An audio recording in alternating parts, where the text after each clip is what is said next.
everyone, നമ്മുടെ marathon സീരീസിൻ്റെ ഒരു extended series of videos ആണ് നമ്മളിപ്പോൾ ചെയ്തുകൊണ്ടിരിക്കുന്നത്. പേപ്പർ 1 റിലേറ്റഡ് ആയിട്ട് ഓൾറെഡി നമ്മൾ അതിനകത്ത് ഡിഫറെൻറ്റ് മൊഡ്യൂൾസിലെ പ്രധാനപ്പെട്ട ഏരിയാസ് എക്സ്പ്ലോർ ചെയ്യുന്ന ഒരു മാരത്തൺ വീഡിയോ സീരീസ് ചെയ്തിരുന്നു. സോ അതിനകത്ത് ബേസിക്കായി ഓരോ മൊഡ്യൂളിലെയും പ്രധാനപ്പെട്ട ഏരിയാസ് എന്തൊക്കെ, അതിൽ നിന്ന് വരുന്ന ക്വസ്റ്റ്യൻസ് എന്തൊക്കെയെന്നുള്ളതൊക്കെയായിരുന്നു നമ്മൾ ഫോക്കസ് ചെയ്തിരുന്നത്. സോ ആ മാരത്തൺ വീഡിയോനെ റിലേറ്റ് ചെയ്തുകൊണ്ട് ആ ഒരു പെർട്ടിക്കുലർ സീരീസിൽ നമ്മൾ പറഞ്ഞ കാര്യങ്ങളോട് കൂടി എക്സ്ട്രാ ആയിട്ട് നിങ്ങൾക്ക് എന്തൊക്കെ കാര്യങ്ങളാണ് ഓരോ മൊഡ്യൂളിലും നോക്കാനായിട്ട് സാധിക്കും, അല്ലെങ്കിൽ കുറച്ചുകൂടി ഒരു എക്സാമിനെ അപ്രോച്ച് ചെയ്യുന്ന സമയത്ത് കുറച്ചുകൂടി ഒന്ന് അപ്ഡേറ്റഡ് ആയിട്ട് നിങ്ങൾക്ക് പോകാൻ സാധിക്കുന്ന രീതിയിൽ പ്രധാനപ്പെട്ട ചില മൊഡ്യൂൾസിലെ പ്രധാനപ്പെട്ട ചില അപ്ഡേഷൻസിനെ കുറിച്ചിട്ടാണ് ഈ മാരത്തൺ സീരീസിൽ നമ്മൾ, അല്ലെങ്കിൽ ഈ ഒരു വീഡിയോ സീരീസിൽ നമ്മൾ ഫോക്കസ് ചെയ്തത്. സോ ഇതിനു മുമ്പ് ഈ ഒരു സീരീസിൽ തന്നെ ലോജിക്കൽ റീസണിങ് എന്ന മൊഡ്യൂളിൻ്റെ ഏറ്റവും അപ്ഡേറ്റഡ് ആയിട്ടുള്ള 5 ടോപ്പിക്സിനെ കുറിച്ച് നമ്മൾ ഡിസ്കസ് ചെയ്യാനായിട്ട് ഇടയായിട്ടുണ്ട്. സോ ആ വീഡിയോയുടെ ലിങ്ക് നിങ്ങൾക്ക് ഡിസ്ക്രിപ്ഷൻ ബോക്സിൽ അവൈലബിൾ ആണ്. അതോടൊപ്പം തന്നെ ഇന്നത്തെ ഈ സെഷനിൽ നമ്മൾ ഫോക്കസ് ചെയ്യുന്ന മൊഡ്യൂൾ എന്ന് പറയുന്നത് ഇൻഫർമേഷൻ ആൻഡ് കമ്മ്യൂണിക്കേഷൻ ടെക്നോളജി അല്ലെങ്കിൽ ICT എന്ന മൊഡ്യൂളാണ്. സോ ഓൾറെഡി ഞാൻ മെൻഷൻ ചെയ്തതുപോലെ തന്നെ നമ്മുടെ ഇതിനു മുമ്പ് ചെയ്ത മാരത്തൺ വീഡിയോ സീരീസിൽ ICT എന്ന മൊഡ്യൂളിനെ കുറിച്ച് വളരെ ഡീറ്റെയിൽഡ് ആയിട്ടുള്ള അതിലെ പ്രധാനപ്പെട്ട ഏരിയാസ് എന്തൊക്കെയാണ്, അതിനകത്ത് നിന്ന് വരുന്ന ക്വസ്റ്റ്യൻസിൻ്റെ നേച്ചർ എന്തൊക്കെയാണെന്നുള്ള രീതിയിൽ വളരെ ഡീറ്റെയിൽഡ് ആയിട്ടുള്ള അനാലിസിസ് തന്നെ നമ്മൾ നടത്തിയിട്ടുണ്ട്. സോ അതിനകത്ത് ആ ഒരു പെർട്ടിക്കുലർ മാരത്തൺ വീഡിയോ സീരീസിൽ ഉൾപ്പെടുത്തിയിരുന്ന വീഡിയോയിൽ പ്രധാനമായിട്ട് ഞാൻ ഓൾറെഡി മെൻഷൻ ചെയ്ത പോലെ പ്രധാനപ്പെട്ട ഏരിയാസും അതിൽ നിന്ന് വന്നിട്ടുള്ള പ്രീവിയസ് ഇയർ ക്വസ്റ്റ്യൻസിൻ്റെ സാമ്പിൾസും നമ്മൾ പരിശോധിച്ചു. അതോടൊപ്പം തന്നെ ഇൻ്റർനെറ്റ്, ഇൻട്രാനെറ്റ്, എക്സ്ട്രാനെറ്റ് എന്ന് പറഞ്ഞൊരു ടോപ്പിക് വളരെ സ്പെസിഫിക്കലി നമ്മൾ അതിനകത്ത് ഡിസ്കസ് ചെയ്തിരുന്നു. അതിൻ്റെ ഒരു ഉദ്ദേശം എങ്ങനെയാണ് ഒരു ടോപ്പിക്കിനെ നിങ്ങൾ സ്പെസിഫിക്കലി നമ്മൾ ഏരിയാസ് ഐഡൻറ്റിഫൈ ചെയ്തതിന് ശേഷം പഠിച്ചു തുടങ്ങുമ്പോൾ ഒരു ഏരിയ നിങ്ങൾ പഠിക്കുമ്പോൾ എങ്ങനെ പഠിക്കും, നെറ്റ് പോയിന്റ് ഓഫ് വ്യൂവിൽ അതിനെ നിങ്ങൾക്ക് എങ്ങനെ അപ്രോച്ച് ചെയ്യാം എന്നുള്ളതായിരുന്നു ആ ഒരു സെഷനിൽ നമ്മൾ ഡീൽ ചെയ്യുന്നത്. അതിനുശേഷം നമ്മൾ വളരെ എക്സ്റ്റെൻസീവായിട്ട് ഒരുപാട് പ്രീവിയസ് ഇയർ ക്വസ്റ്റ്യൻസും പ്രാക്ടീസ് ക്വസ്റ്റ്യൻസും ഫോക്കസ് ചെയ്യുന്നൊരു പാർട്ടും നമ്മുടെ ICT റിലേറ്റഡ് ആയിട്ടുള്ള മാരത്തൺ വീഡിയോയുടെ ഭാഗമായിട്ട് ഉൾപ്പെടുത്തിയിരുന്നു. സോ ആ വീഡിയോയുടെ ലിങ്കും നിങ്ങൾക്ക് ഡിസ്ക്രിപ്ഷൻ ബോക്സിൽ അവൈലബിൾ ആണ്. സോ അതിൽ നിന്ന് അല്ലെങ്കിൽ ആ ഒരു പെർട്ടിക്കുലർ ഏരിയയിൽ അല്ലെങ്കിൽ ആ ഒരു വീഡിയോയിൽ നമ്മൾ ഡിസ്കസ് ചെയ്തിട്ടുള്ള ഏരിയാസിനോടൊപ്പം ചേർത്ത് വെച്ച് പുതിയൊരു എക്സാമിന് വേണ്ടി നിങ്ങൾ തയ്യാറെടുക്കുമ്പോൾ വളരെ ഇമ്പോർട്ടൻ്റ് ആയി നിങ്ങൾക്ക് നോക്കാൻ സാധിക്കുന്ന 5 പ്രധാനപ്പെട്ട ഏരിയാസാണ് ഈ വീഡിയോയിൽ നമ്മൾ ഡീൽ ചെയ്യാനായിട്ട് പോകുന്നത്. സോ നിങ്ങൾ already marathon video series follow ചെയ്തിട്ടുള്ള ഒരാളാണ്, അല്ലെങ്കിൽ നമ്മുടെ ICTയുടെ മാരത്തൺ വീഡിയോ നിങ്ങൾ കണ്ടിട്ടുണ്ടെങ്കിൽ ഓൾറെഡി അതിനകത്ത് പ്രധാനപ്പെട്ട ഏരിയാസ് ഏതൊക്കെയാണ് നിങ്ങൾ ഐഡൻറ്റിഫൈ ചെയ്തിട്ടുണ്ട്, അത് നിങ്ങൾക്കറിയാം, നിങ്ങളത് പഠിച്ചിട്ടുണ്ടാവും. സോ അതിനുശേഷം അതിനോട് കൂട്ടിച്ചേർത്ത് അല്ലെങ്കിൽ അതിനോട് കൂടെ തന്നെ നിങ്ങൾക്ക് വളരെ അപ്ഡേറ്റഡ് ആയിട്ട് നോക്കാൻ കഴിയുന്ന ചില ടോപ്പിക്സ് ആയിരിക്കും നമ്മളിവിടെ ഡിസ്കസ് ചെയ്യുന്നത്.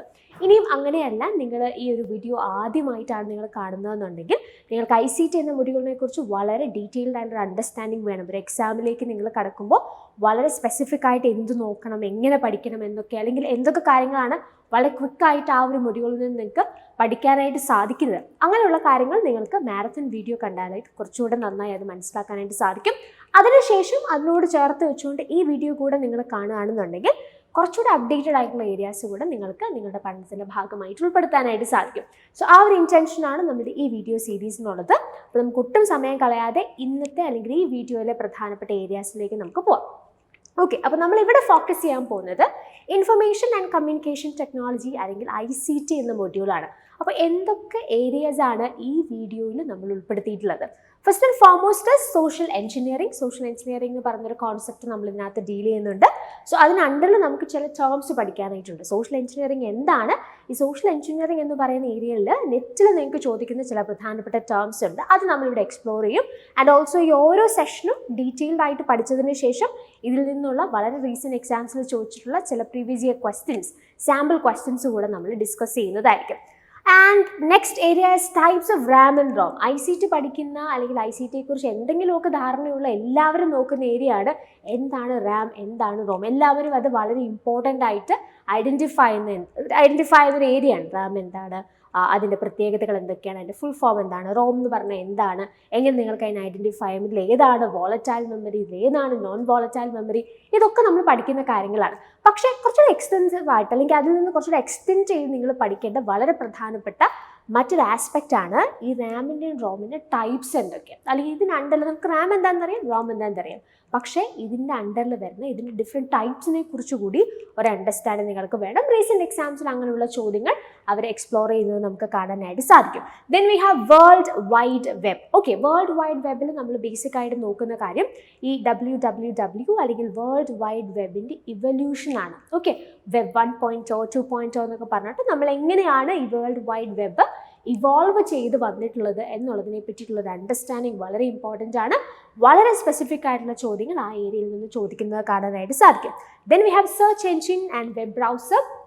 സോ ഈ രണ്ട് ടേംസ് നമുക്ക് വളരെ ഫെമിലിയർ ആയിട്ടുള്ള ടേംസ് ആണ്. നമ്മളൊക്കെ എപ്പോഴെങ്കിലും ഒക്കെ നിങ്ങളൊക്കെ ഇൻ്റർനെറ്റ് യൂസേഴ്സ് ആണെങ്കിൽ ഓഫ് കോഴ്സ് ഇപ്പോൾ ഉള്ള ആളുകൾ എല്ലാവരും ഇൻ്റർനെറ്റ് മാക്സിമം യൂസ് ചെയ്യുന്ന ആളുകളായിരിക്കും കൂടുതലും. അപ്പോൾ അങ്ങനെയാണെന്നുണ്ടെങ്കിൽ നമ്മൾ എപ്പോഴെങ്കിലുമൊക്കെ കേൾക്കുകയോ ഉപയോഗിക്കുകയോ പറയുകയോ ഒക്കെ ചെയ്തിട്ടുള്ള വാക്കുകളായിരിക്കും സെർച്ച് എൻജിൻ അല്ലെങ്കിൽ വെബ് ബ്രൗസർ എന്നൊക്കെ ഉള്ളത്. അപ്പോൾ അങ്ങനെയാണെങ്കിൽ ഇത് തമ്മിൽ എങ്ങനെ നിങ്ങൾക്ക് ഡിസ്റ്റിങ്വിഷ് ചെയ്യാം, അല്ലെങ്കിൽ ഒരു എക്സാം പോയിന്റ് ഓഫ് വ്യൂല് ഇതിനെ തമ്മിൽ നിങ്ങൾക്ക് തിരിച്ചറിയാൻ അല്ലെങ്കിൽ അതിൻ്റെ ഡിഫറൻസ് എന്താണെന്നുള്ളതിനെ പറ്റി ഒരു അണ്ടർസ്റ്റാൻഡിങ് വേണം. അങ്ങനെയുള്ള ചോദ്യങ്ങൾ നമുക്ക് കാണാനായിട്ട് സാധിക്കും. അതാണ് നമ്മൾ സെർച്ച് എൻജിൻ ആൻഡ് വെബ് ബ്രൗസറിൽ ഫോക്കസ് ചെയ്യുക.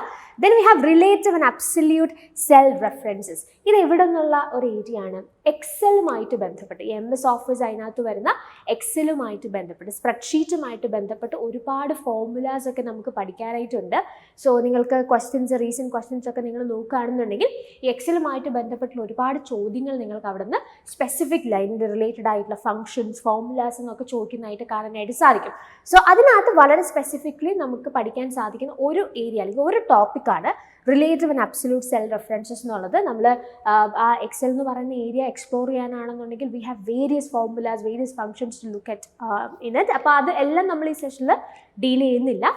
അതിനകത്ത് വളരെ ഡീറ്റെയിൽഡ് ആയിട്ട് അങ്ങനെയുള്ള ഇക്വേഷൻസ് അല്ലെങ്കിൽ അതിനകത്ത് ഉപയോഗിക്കുന്ന ഫോർമുലാസ് അതിൻ്റെ മീനിങ് ഇങ്ങനെയുള്ള കാര്യങ്ങളൊക്കെ നമ്മൾ നമ്മുടെ ക്ലാസ്സിൽ വളരെ ഡീറ്റെയിൽഡ് ആയിട്ട് ഡിസ്കസ് ചെയ്തിട്ടുള്ളതാണ്. ആൻഡ് ഇവിടെ relative and absolute cell reference എന്ന് പറഞ്ഞ ഒരു ടോപ്പിക് നിങ്ങൾക്ക് വളരെ ഈസി ആയിട്ട് അതിനകത്ത് പഠിക്കാൻ പറ്റുന്ന ചോദ്യങ്ങൾ അത്യാവശ്യം കൂടുതലായിട്ട് കാണുന്ന ഈ എക്സൽ ഏരിയയിൽ അല്ലെങ്കിൽ എക്സൽ ഫോർമുലാസുമായിട്ട് ബന്ധപ്പെട്ട് അല്ലെങ്കിൽ എക്സലുമായിട്ട് ബന്ധപ്പെട്ട ഫംഗ്ഷൻസ് ഒക്കെ നമ്മൾ പഠിക്കുമ്പോൾ അതിനകത്ത് കൂടുതലായിട്ട് ചോദ്യങ്ങൾ വന്ന് കാണുന്നതും നമുക്ക് വളരെ നന്നായി മനസ്സിലാക്കി പഠിക്കാൻ സാധിക്കുന്നതുമായിട്ടുള്ള ഒരു ഏരിയയാണ് relative and absolute cell references എന്നുള്ളത്. ആ ഏരിയയെ നമ്മൾ ഈ ഒരു സെഷനിൽ ഡീൽ ചെയ്യുന്നതായിരിക്കും. അപ്പോൾ നമുക്ക് ഓരോന്നായിട്ട് ഓരോ ഏരിയാസ് നമുക്ക് എക്സ്പ്ലോർ ചെയ്യാം. ആദ്യമായിട്ട് നമ്മൾ നോക്കുന്ന ഏരിയ ഇസ് സോഷ്യൽ എഞ്ചിനീയറിംഗ്. അപ്പോൾ എന്താ ഈ സോഷ്യൽ എഞ്ചിനീയറിംഗ് എന്ന് പറഞ്ഞാൽ? സോഷ്യൽ എഞ്ചിനീയറിംഗ് എന്ന് പറഞ്ഞാൽ ഒരാളെ നമ്മൾ ട്രിക്ക് ചെയ്തിട്ട് അയാളുടെ എന്തെങ്കിലും സെൻസിറ്റീവ് ആയിട്ടുള്ള ഇൻഫർമേഷൻ നമ്മൾ കൈക്കലാക്കാനായിട്ട് ശ്രമിക്കുക, അല്ലെങ്കിൽ അങ്ങനെ കൈക്കലാക്കാൻ ശ്രമിക്കുന്ന ആ ഒരു രീതി അല്ലെങ്കിൽ ആ ഒരു മാനിപ്പുലേഷനെയാണ് അല്ലെങ്കിൽ ആ ഒരു പ്രോസസ്സിനെയാണ് നമ്മൾ സോഷ്യൽ എഞ്ചിനീയറിംഗ് എന്ന് വിളിക്കുന്നത്. അപ്പോൾ നമുക്കൊരു മെസ്സേജ് അല്ലെങ്കിൽ നമുക്കൊരു ഇമെയിൽ എന്തെങ്കിലും വരാണ്, നിങ്ങളുടെ അക്കൗണ്ടുമായിട്ട് ബന്ധപ്പെട്ട് എന്തെങ്കിലും ഒരു പ്രോബ്ലം ഉണ്ടെന്നുള്ള രീതിയിൽ ഒരു ഇമെയിൽ വരുന്നു. ആൻഡ് ഓൾസോ അത് റെക്ടിഫൈ ചെയ്യാൻ എനിക്ക് അത് ശരിയാക്കാൻ വേണ്ടി നിങ്ങളോട് നിങ്ങളുടെ അക്കൗണ്ട് ഡീറ്റെയിൽസ് ചോദിക്കുകയാണ്, അല്ലെന്നുണ്ടെങ്കിൽ നിങ്ങളുടെ അക്കൗണ്ട് നമ്പറോ പിൻ നമ്പറോ അങ്ങനെയുള്ള വളരെ സെൻസിറ്റീവ് ആയിട്ടുള്ള ഇൻഫർമേഷൻ നിങ്ങളിൽ നിന്ന് മേടിക്കും. അപ്പോൾ നമ്മൾ പെട്ടെന്ന് എന്തെങ്കിലും ഇഷ്യൂ ആണെന്ന് ഓർത്ത് ഓക്കെ ചിലപ്പോൾ നമ്മൾ വിചാരിക്കും നമ്മുടെ ബാങ്കിൽ നിന്ന് തന്നെ ആയിരിക്കും ഈ മെയിൽ വന്നിരിക്കുന്നതെന്ന് വിചാരിച്ച് നമ്മൾ എന്താ ഇൻഫർമേഷനൊക്കെ കൈമാറിയാൽ വരുന്ന പ്രോബ്ലം എന്താണ്? സഡൻലി നമ്മുടെ അക്കൗണ്ടിൽ നിന്ന് നമുക്കുള്ള പൈസ അല്ലെങ്കിൽ അവിടെ സേവ് ചെയ്തിരിക്കുന്ന എമൗണ്ട് കംപ്ലീറ്റ് ആയിട്ട് ഡെക്റ്റ് ചെയ്ത് പോകുന്ന സിറ്റുവേഷൻസ്. ഇങ്ങനെയുള്ള സംഭവങ്ങളൊക്കെ പല രീതിയിലുള്ള തട്ടിപ്പുകളെക്കുറിച്ചൊക്കെ നമ്മൾ കേൾക്കുകയും അതിനെക്കുറിച്ചുള്ള ചർച്ചകൾ നമ്മൾ കാണുകയും ഒക്കെ ചെയ്തിട്ടുണ്ടാകും. അല്ലെങ്കിൽ നമുക്കും ചിലപ്പോൾ ഇങ്ങനെയുള്ള മെസ്സേജസ് ഒക്കെ എപ്പോഴെങ്കിലും വന്നിട്ടുണ്ടാകും, ഇങ്ങനെ ഇമെയിലോ അല്ലെങ്കിൽ മെസ്സേജസ് ഒക്കെ ആയിട്ട് വന്നിട്ടുണ്ടാവാം. ഓക്കെ, അപ്പോൾ ഇങ്ങനെയുള്ള ആക്ടിവിറ്റീസിനെയൊക്കെയാണ് നമ്മൾ ഈ സോഷ്യൽ എഞ്ചിനീയറിംഗ് അല്ലെങ്കിൽ സോഷ്യൽ എഞ്ചിനീയറിംഗ് അറ്റാക്സ് എന്നതുകൊണ്ട് ഉദ്ദേശിക്കുന്നത്. സോ അങ്ങനെയാണെങ്കിൽ നമുക്ക് എങ്ങനെ ഡിഫൈൻ ചെയ്യാം സോഷ്യൽ എഞ്ചിനീയറിംഗിനെ? Social engineering is a malicious act of tricking a person into doing something by messing up his emotions and decision making process.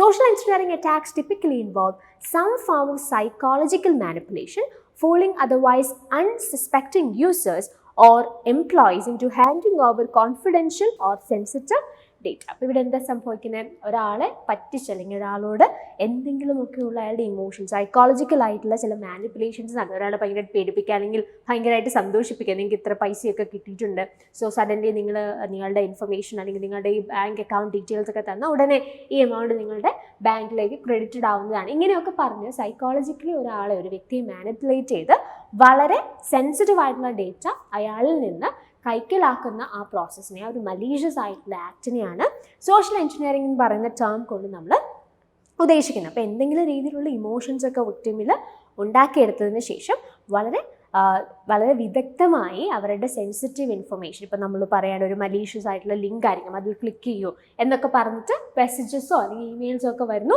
അതിൽ ക്ലിക്ക് ചെയ്ത് കഴിഞ്ഞാൽ ഉടൻ തന്നെ മേ ബി നമ്മുടെ സിസ്റ്റം ഹാക്ക് ആവുന്നു, അല്ലെങ്കിൽ എന്നുണ്ടെങ്കിൽ നമ്മുടെ അക്കൗണ്ട് ഹാക്ക്ഡ് ആവുന്നു, ഇങ്ങനെയുള്ള കാര്യങ്ങളൊക്കെ സംഭവിക്കാറുണ്ട്. ഇതിനെക്കുറിച്ചൊക്കെ നമ്മൾ റീസെൻ്റ് ആയിട്ടും വളരെ നല്ല രീതിയിലുള്ള ചർച്ചകളും സംഭവങ്ങളൊക്കെ നമ്മൾ കേട്ടുകൊണ്ടിരിക്കുന്നതാണ്. അപ്പം ഇങ്ങനെയുള്ള പ്രോസസ്സിനെയാണ് സോഷ്യൽ എഞ്ചിനീയറിംഗ് എന്ന് പറയുന്നൊരു ബ്രോഡർ ടേമിൽ നമ്മൾ ഉൾപ്പെടുത്തുക, അല്ലെങ്കിൽ സോഷ്യൽ എഞ്ചിനീയറിംഗ് അറ്റാക്സ് എന്ന് പറയുന്നൊരു ടേമിൽ നമ്മൾ ഉൾപ്പെടുത്തുക. അപ്പോൾ ഇതിനുണ്ടല്ലോ നമുക്ക് വളരെ സ്പെസിഫിക് ആയിട്ട് ഐഡൻറ്റിഫൈ ചെയ്യാൻ സാധിക്കുന്ന ചില രീതികൾ, അല്ലെങ്കിൽ ചില ഫ്രോഡുലൻ്റ് ആയിട്ടുള്ള അറ്റംപ്റ്റ്സ്, അല്ലെങ്കിൽ ചില ആക്ടിവിറ്റീസ് ഉണ്ട്. അതിൻ്റെ പേരുകൾ വളരെ സിഗ്നിഫിക്കൻ്റ് ആണ്. അപ്പോൾ അങ്ങനെയുള്ള ചില പ്രധാനപ്പെട്ട നെയിംസ് അല്ലെങ്കിൽ ടേംസ് ആണ് നമ്മൾ ഇതിനുണ്ടല്ലോ നോക്കാനായിട്ട് പോകുന്നത്.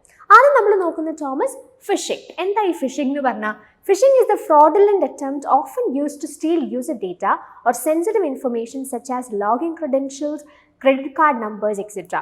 The attacker masquerades as a reputable entity or person in an email or other form of communication. അപ്പോൾ ബേസിക്കലി നിങ്ങളൊരു എക്സാം പോയിന്റ് ഓഫ് വ്യൂ നോക്കുമ്പോൾ ഫിഷിങ്ങിനെ നമുക്ക് അസോസിയേറ്റ് ചെയ്യാൻ പറ്റില്ല. എന്താണ് സോഷ്യൽ എഞ്ചിനീയറിംഗ് അറ്റാക്സ് എന്നുള്ളത് നമുക്കറിയാം. അതായത് നമ്മളുടെ എന്തെങ്കിലും ഒരു ചീറ്റിംഗ് അല്ലെങ്കിൽ ഫ്രോഡുലന്റ് അറ്റംപ്റ്റിലൂടെ നമ്മളുടെ ഇൻഫർമേഷൻ, സെൻസിറ്റീവ് ആയിട്ടുള്ള ഇൻഫർമേഷൻ സ്റ്റീൽ ചെയ്യാൻ ശ്രമിക്കുന്ന ആ ഒരു രീതി, ആ ഒരു അറ്റംപ്റ്റിനെയാണ് ഫിഷിംഗ് എന്ന് പറയുന്നത്. അപ്പോൾ ഫിഷിങ്ങിൽ നിങ്ങൾ ഓർക്കണ്ടേ, ഇതിനു വേണ്ടി അവർ ഉപയോഗിക്കുന്ന സോഴ്സ് എന്ന് പറഞ്ഞ് ഇമെയിലാണ്. ഒരു ഇമെയിൽ മുഖേന നിങ്ങൾക്ക് ഇങ്ങോട്ട് മെസ്സേജ് വന്നിട്ട് അതിലൂടെ എന്ത് ചെയ്യാണ്, നിങ്ങളുടെ ഇങ്ങനെ വളരെ സെൻസിറ്റീവ് ആയിട്ടുള്ള ഇൻഫർമേഷനൊക്കെ നിങ്ങളിൽ നിന്ന് സ്റ്റീൽ ചെയ്യാനായിട്ടുള്ളൊരു ശ്രമം നടന്നാൽ അതിനെയാണ് നമ്മൾ ഫിഷിംഗ് എന്ന് പറയുന്നത്. ഇവിടെ സംഭവിക്കുന്നത് എന്താ? The attack masquerades as a reputable entity or person എന്ന് പറഞ്ഞാൽ അതിൻ്റെ അർത്ഥം എന്താണ്? ഇവർ when we see this email, നമുക്കൊരു ഇമെയിൽ ഈ രീതിയിൽ ഫിഷിങ്ങിൻ്റെ ഭാഗമായിട്ട് ഇമെയിൽ നിങ്ങൾക്ക് വരികയാണെന്ന് വിചാരിക്കാം. സോ ആ ഇമെയിൽ നിങ്ങൾ ഓപ്പൺ ചെയ്യുമ്പോൾ വളരെ റെപ്യൂട്ടബിൾ ആയിട്ടുള്ള ഒതൻറ്റിക് ആയിട്ടുള്ള ഒരു സോഴ്സിൽ നിന്നാണ് ഈ ഇമെയിൽ വരുന്നതെന്നുള്ള പോലെ നമുക്ക് തോന്നും. ബിക്കോസ് ദി ആർ മാസ്കുറേഡിങ്, അല്ലെങ്കിൽ അവർ ഫേക്ക് ചെയ്തിട്ട് ഒരു ആളുടെ അടുത്ത്, അല്ലെങ്കിൽ നമുക്ക് ആ മെയിൽ കാണുന്ന സമയം നമുക്ക് ഒരു തരത്തിലുള്ള സംശയം തോന്നുന്നില്ല. വളരെ ഒതൻറ്റിക് റെപ്യൂട്ടബിൾ ആയിട്ടുള്ള എൻറ്റിറ്റിയിൽ നിന്ന് അല്ലെങ്കിൽ സോഴ്സിൽ നിന്ന് വന്നിട്ടുള്ള ഒരു മെയിൽ പോലെ തന്നെ നമുക്ക് തോന്നും. അപ്പോൾ എന്താ, ചില സമയത്ത് നമ്മൾ എന്ത് ചെയ്യും, നമ്മുടെ ഇൻഫർമേഷനൊക്കെ അത് കൃത്യമായിട്ട് ഇതാരാന്ന് അറിയാണ്ട് നമ്മൾ എന്ത് ചെയ്യും, അത് കൊടുക്കാനായിട്ട് സാധ്യത. ബിക്കോസ് നമ്മൾ നോക്കുമ്പോൾ എന്താ, മേ ബി ഓക്കെ നമ്മളുടെ ഇതൊരു ഒതൻറ്റിക് സോഴ്സാണ്, അല്ലെങ്കിൽ ഒതൻറ്റിക് ആയിട്ടുള്ളൊരു സ്ഥലത്ത് നിന്നാണ് ഈ മെയിൽ വരുന്നതെന്നുള്ള പോലെ നമുക്ക് ഫീൽ ചെയ്യും. That is what this masquerade is all about അല്ലേ. ഒരു അറ്റാക്കർ ആ രീതിയിൽ ഫേക്ക് ചെയ്യുന്നു. അപ്പോൾ ഫിഷിങ്ങിന് നിങ്ങൾ മെയിനായിട്ട് ഓർക്കേണ്ട കാര്യം എന്താ, ഇമെയിൽ എന്ന് പറഞ്ഞ ടേം ഓർക്കുക. ഒരു എക്സാം പോയിന്റ് ഓഫ് വ്യൂ നിങ്ങൾ എങ്ങനെ പഠിക്കണം ഇതിനെ? Phishing is associated with emails. ഇവിടെ മെയിനായിട്ട് ഉപയോഗിക്കുന്ന സോഴ്സ്, അല്ലെങ്കിൽ ഇതിനകത്ത് മെയിൻലി അവർ ഉപയോഗിക്കുന്ന ഒരു മീഡിയം എന്ന് പറയുന്ന, അല്ലെങ്കിൽ medium of the form of communication എന്ന് പറഞ്ഞാൽ ഇമെയിലാണ്. സോ ഇമെയിൽ ത്രൂ ആയിരിക്കും അവർ നമ്മളെ കോൺടാക്ട് ചെയ്യും, അതിലൂടെ നമ്മുടെ ഇൻഫർമേഷൻ സ്റ്റീൽ ചെയ്യാൻ ശ്രമിക്കുന്നത്. So second term that you have to remember under social engineering is smishing. Okay, smishing എന്നുള്ളതാണ് അടുത്ത ടേം. എന്താ ഈ സ്മിഷിംഗ് എന്ന് പറഞ്ഞാൽ?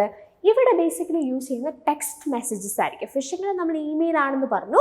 സ്മിഷിങ്ങിൽ അവർ യൂസ് ചെയ്യുന്ന എന്താണ്? Text message. നമ്മൾ മൊബൈലിലൊക്കെ നമുക്ക് ടെക്സ്റ്റ് മെസ്സേജുകളായിട്ടും ഇങ്ങനെയുള്ള അറ്റംപ്റ്റ്സ് നടക്കാനായിട്ടുള്ള സാധ്യതകളുണ്ട്. അപ്പോൾ അതിനെയാണ് നമ്മൾ സ്മിഷിംഗ് എന്ന് പറയാം. So smishing is a social engineering attack that uses fake mobile text messages to trick people into downloading malware, sharing sensitive information or sending money to cyber criminals. അപ്പോൾ ഇവിടെ എന്താ സംഭവിക്കുക? ഒരു മെസ്സേജ്, ഒരു ടെക്സ്റ്റ് മെസ്സേജ് ആയിട്ട് നമ്മുടെ ഫോണിലേക്ക് വരുന്ന ഒരു സാധാരണ മെസ്സേജിൻ്റെ ഫോമിലായിരിക്കും അവർ ഈ അറ്റംപ്റ്റ് നടത്തുക. അപ്പോൾ അതിനകത്ത് എന്താ, മേ ബി നമ്മളോട് ഇങ്ങനെ ഒരു ലിങ്കിൽ ക്ലിക്ക് ചെയ്യാനോ, അല്ലെന്നുണ്ടെങ്കിൽ നമ്മൾ എന്തെങ്കിലും സെൻസിറ്റീവ് ആയിട്ട് ഇൻഫർമേഷൻ നമ്മൾ മുമ്പേ പറഞ്ഞതുപോലെ നമ്മുടെ അക്കൗണ്ട് ഡീറ്റെയിൽസോ, അല്ലെങ്കിൽ നമ്മുടെ ക്രെഡിറ്റ് കാർഡുമായിട്ട് ബന്ധപ്പെട്ട നമ്പറോ, ഇങ്ങനത്തെ നമ്മുടെ പിന്നോ, അങ്ങനെയുള്ള കാര്യങ്ങളൊക്കെ ഷെയർ ചെയ്യാനായിട്ട് പറയും. അപ്പോൾ ടെക്സ്റ്റ് മെസ്സേജ് ആണ് മീഡിയം എന്നുണ്ടെങ്കിൽ അതിനെയാണ് നമ്മൾ സ്മിഷിംഗ് എന്ന് പറയാം. അപ്പോൾ ആ ടേമിന് തന്നെ ഒരു പ്രത്യേകതയുണ്ട്. രണ്ട് ടേംസ് കൊളാബറേറ്റ്, അല്ലെങ്കിൽ രണ്ട് ടേംസ് ഒന്നിച്ച് ചേർത്തിട്ടാണ്, അല്ലെങ്കിൽ ഒരു കോമ്പിനേഷനിലാണ് ഈ ഒരു സ്മിഷിംഗ് എന്ന് പറയുന്ന വേർഡ് വന്നിരിക്കുന്നത്. ഒന്നാമത്തെ വേർഡ് എന്താ? SMS.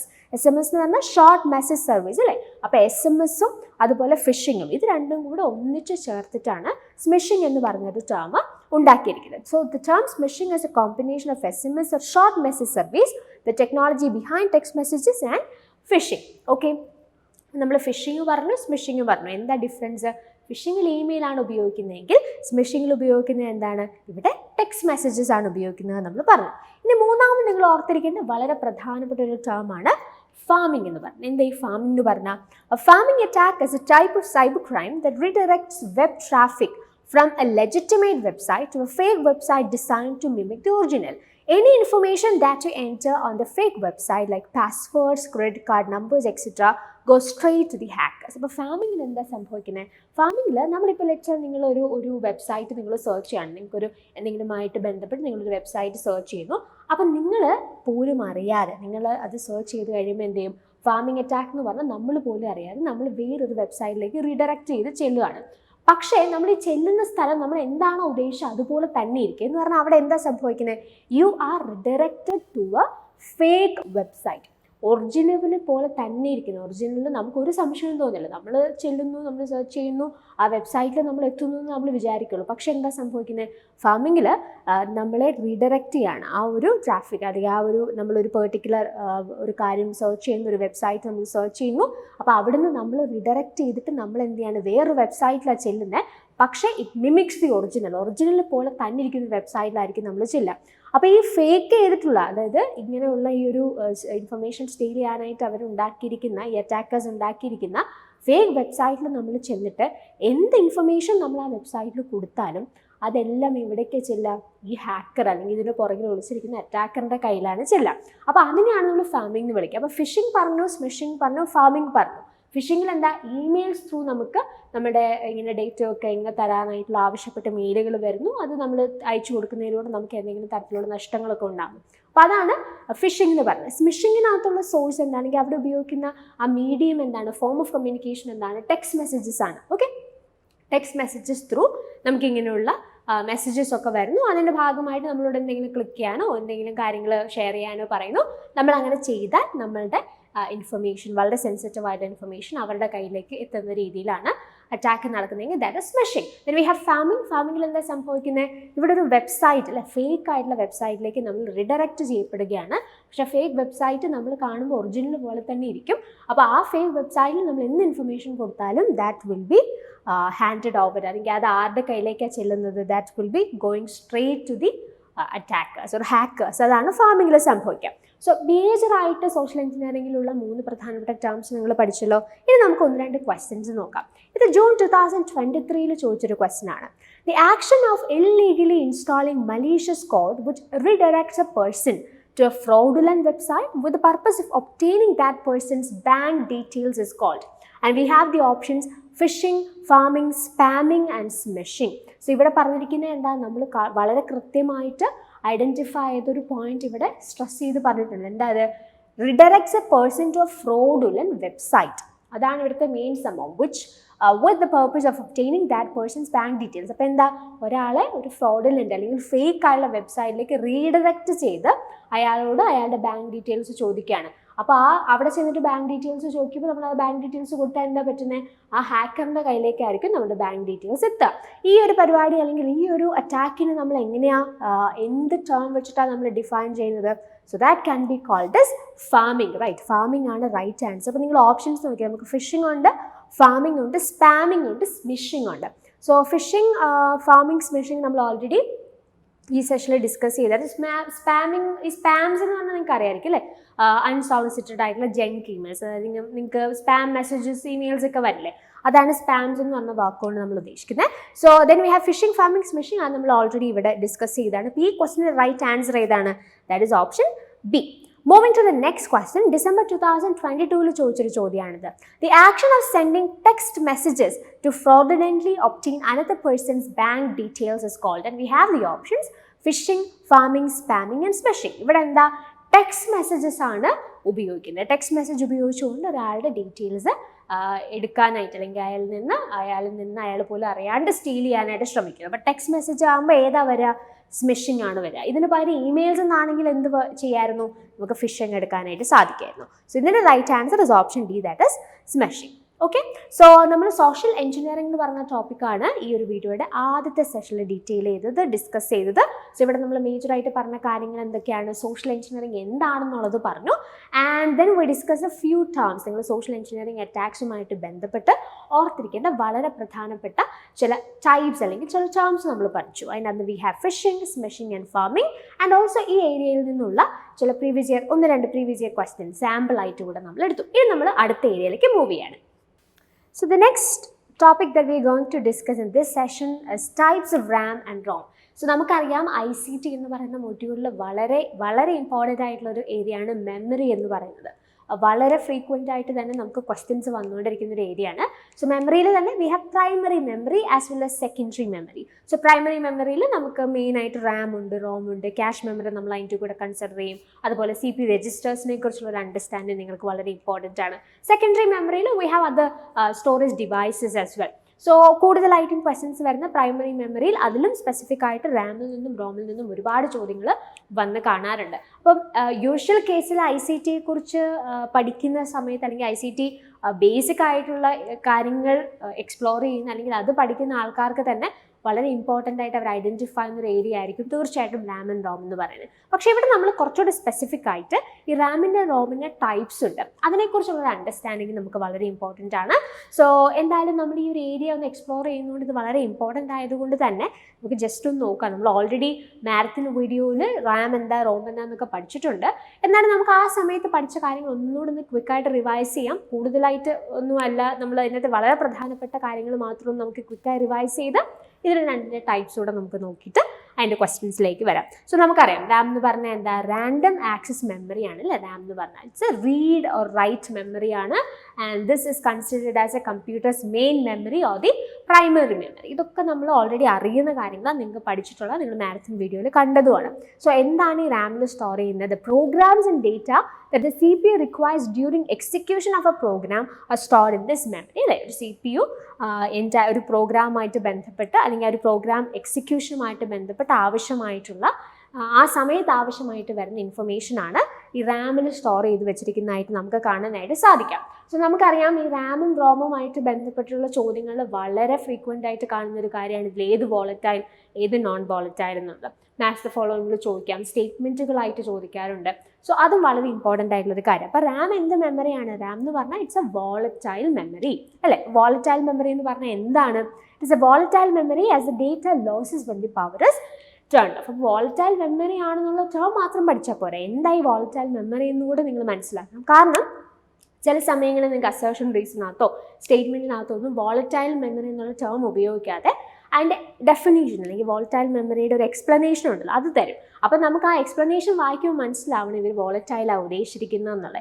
വോളറ്റൈൽ മെമ്മറി എന്ന് പറഞ്ഞാൽ എന്താ ഇവിടെ ഉദ്ദേശിച്ചിരിക്കുന്നത്? The data loses when the power is turn off. Power ഇല്ല എന്നുണ്ടെങ്കിൽ പവർ ടേൺ ഓഫ് ചെയ്ത് കഴിയുമ്പോൾ ഡേറ്റ നഷ്ടപ്പെടും, അല്ലെങ്കിൽ ഡേറ്റ വിൽ ബി ലോസ്റ്റ്, അല്ലെങ്കിൽ ലോസ്റ്റ്. അതാണ് ബേസിക്കലി വോളറ്റൈൽ മെമ്മറി എന്നതുകൊണ്ട് നമ്മൾ ഉദ്ദേശിക്കുന്നത്. സോ ഇതിനകത്ത് നമുക്ക് പ്രൈമറിലി നമ്മൾ ഈ ഒരു സെഷനിൽ നമ്മൾ നോക്കാനായിട്ട് പോകുന്ന ഫോക്കസ് എന്തായിരുന്നു? റാമിൻ്റെ ടൈപ്സ് ഏതൊക്കെ? മെയിനായിട്ട് രണ്ട് ടൈപ്സ് ആണ് നമ്മൾ റാമിൻ്റെ ഐഡൻറ്റിഫൈ ചെയ്യുന്നത്. We have SRAM and DRAM. SRAM എന്ന് പറഞ്ഞാൽ എന്താ? Static random access memory.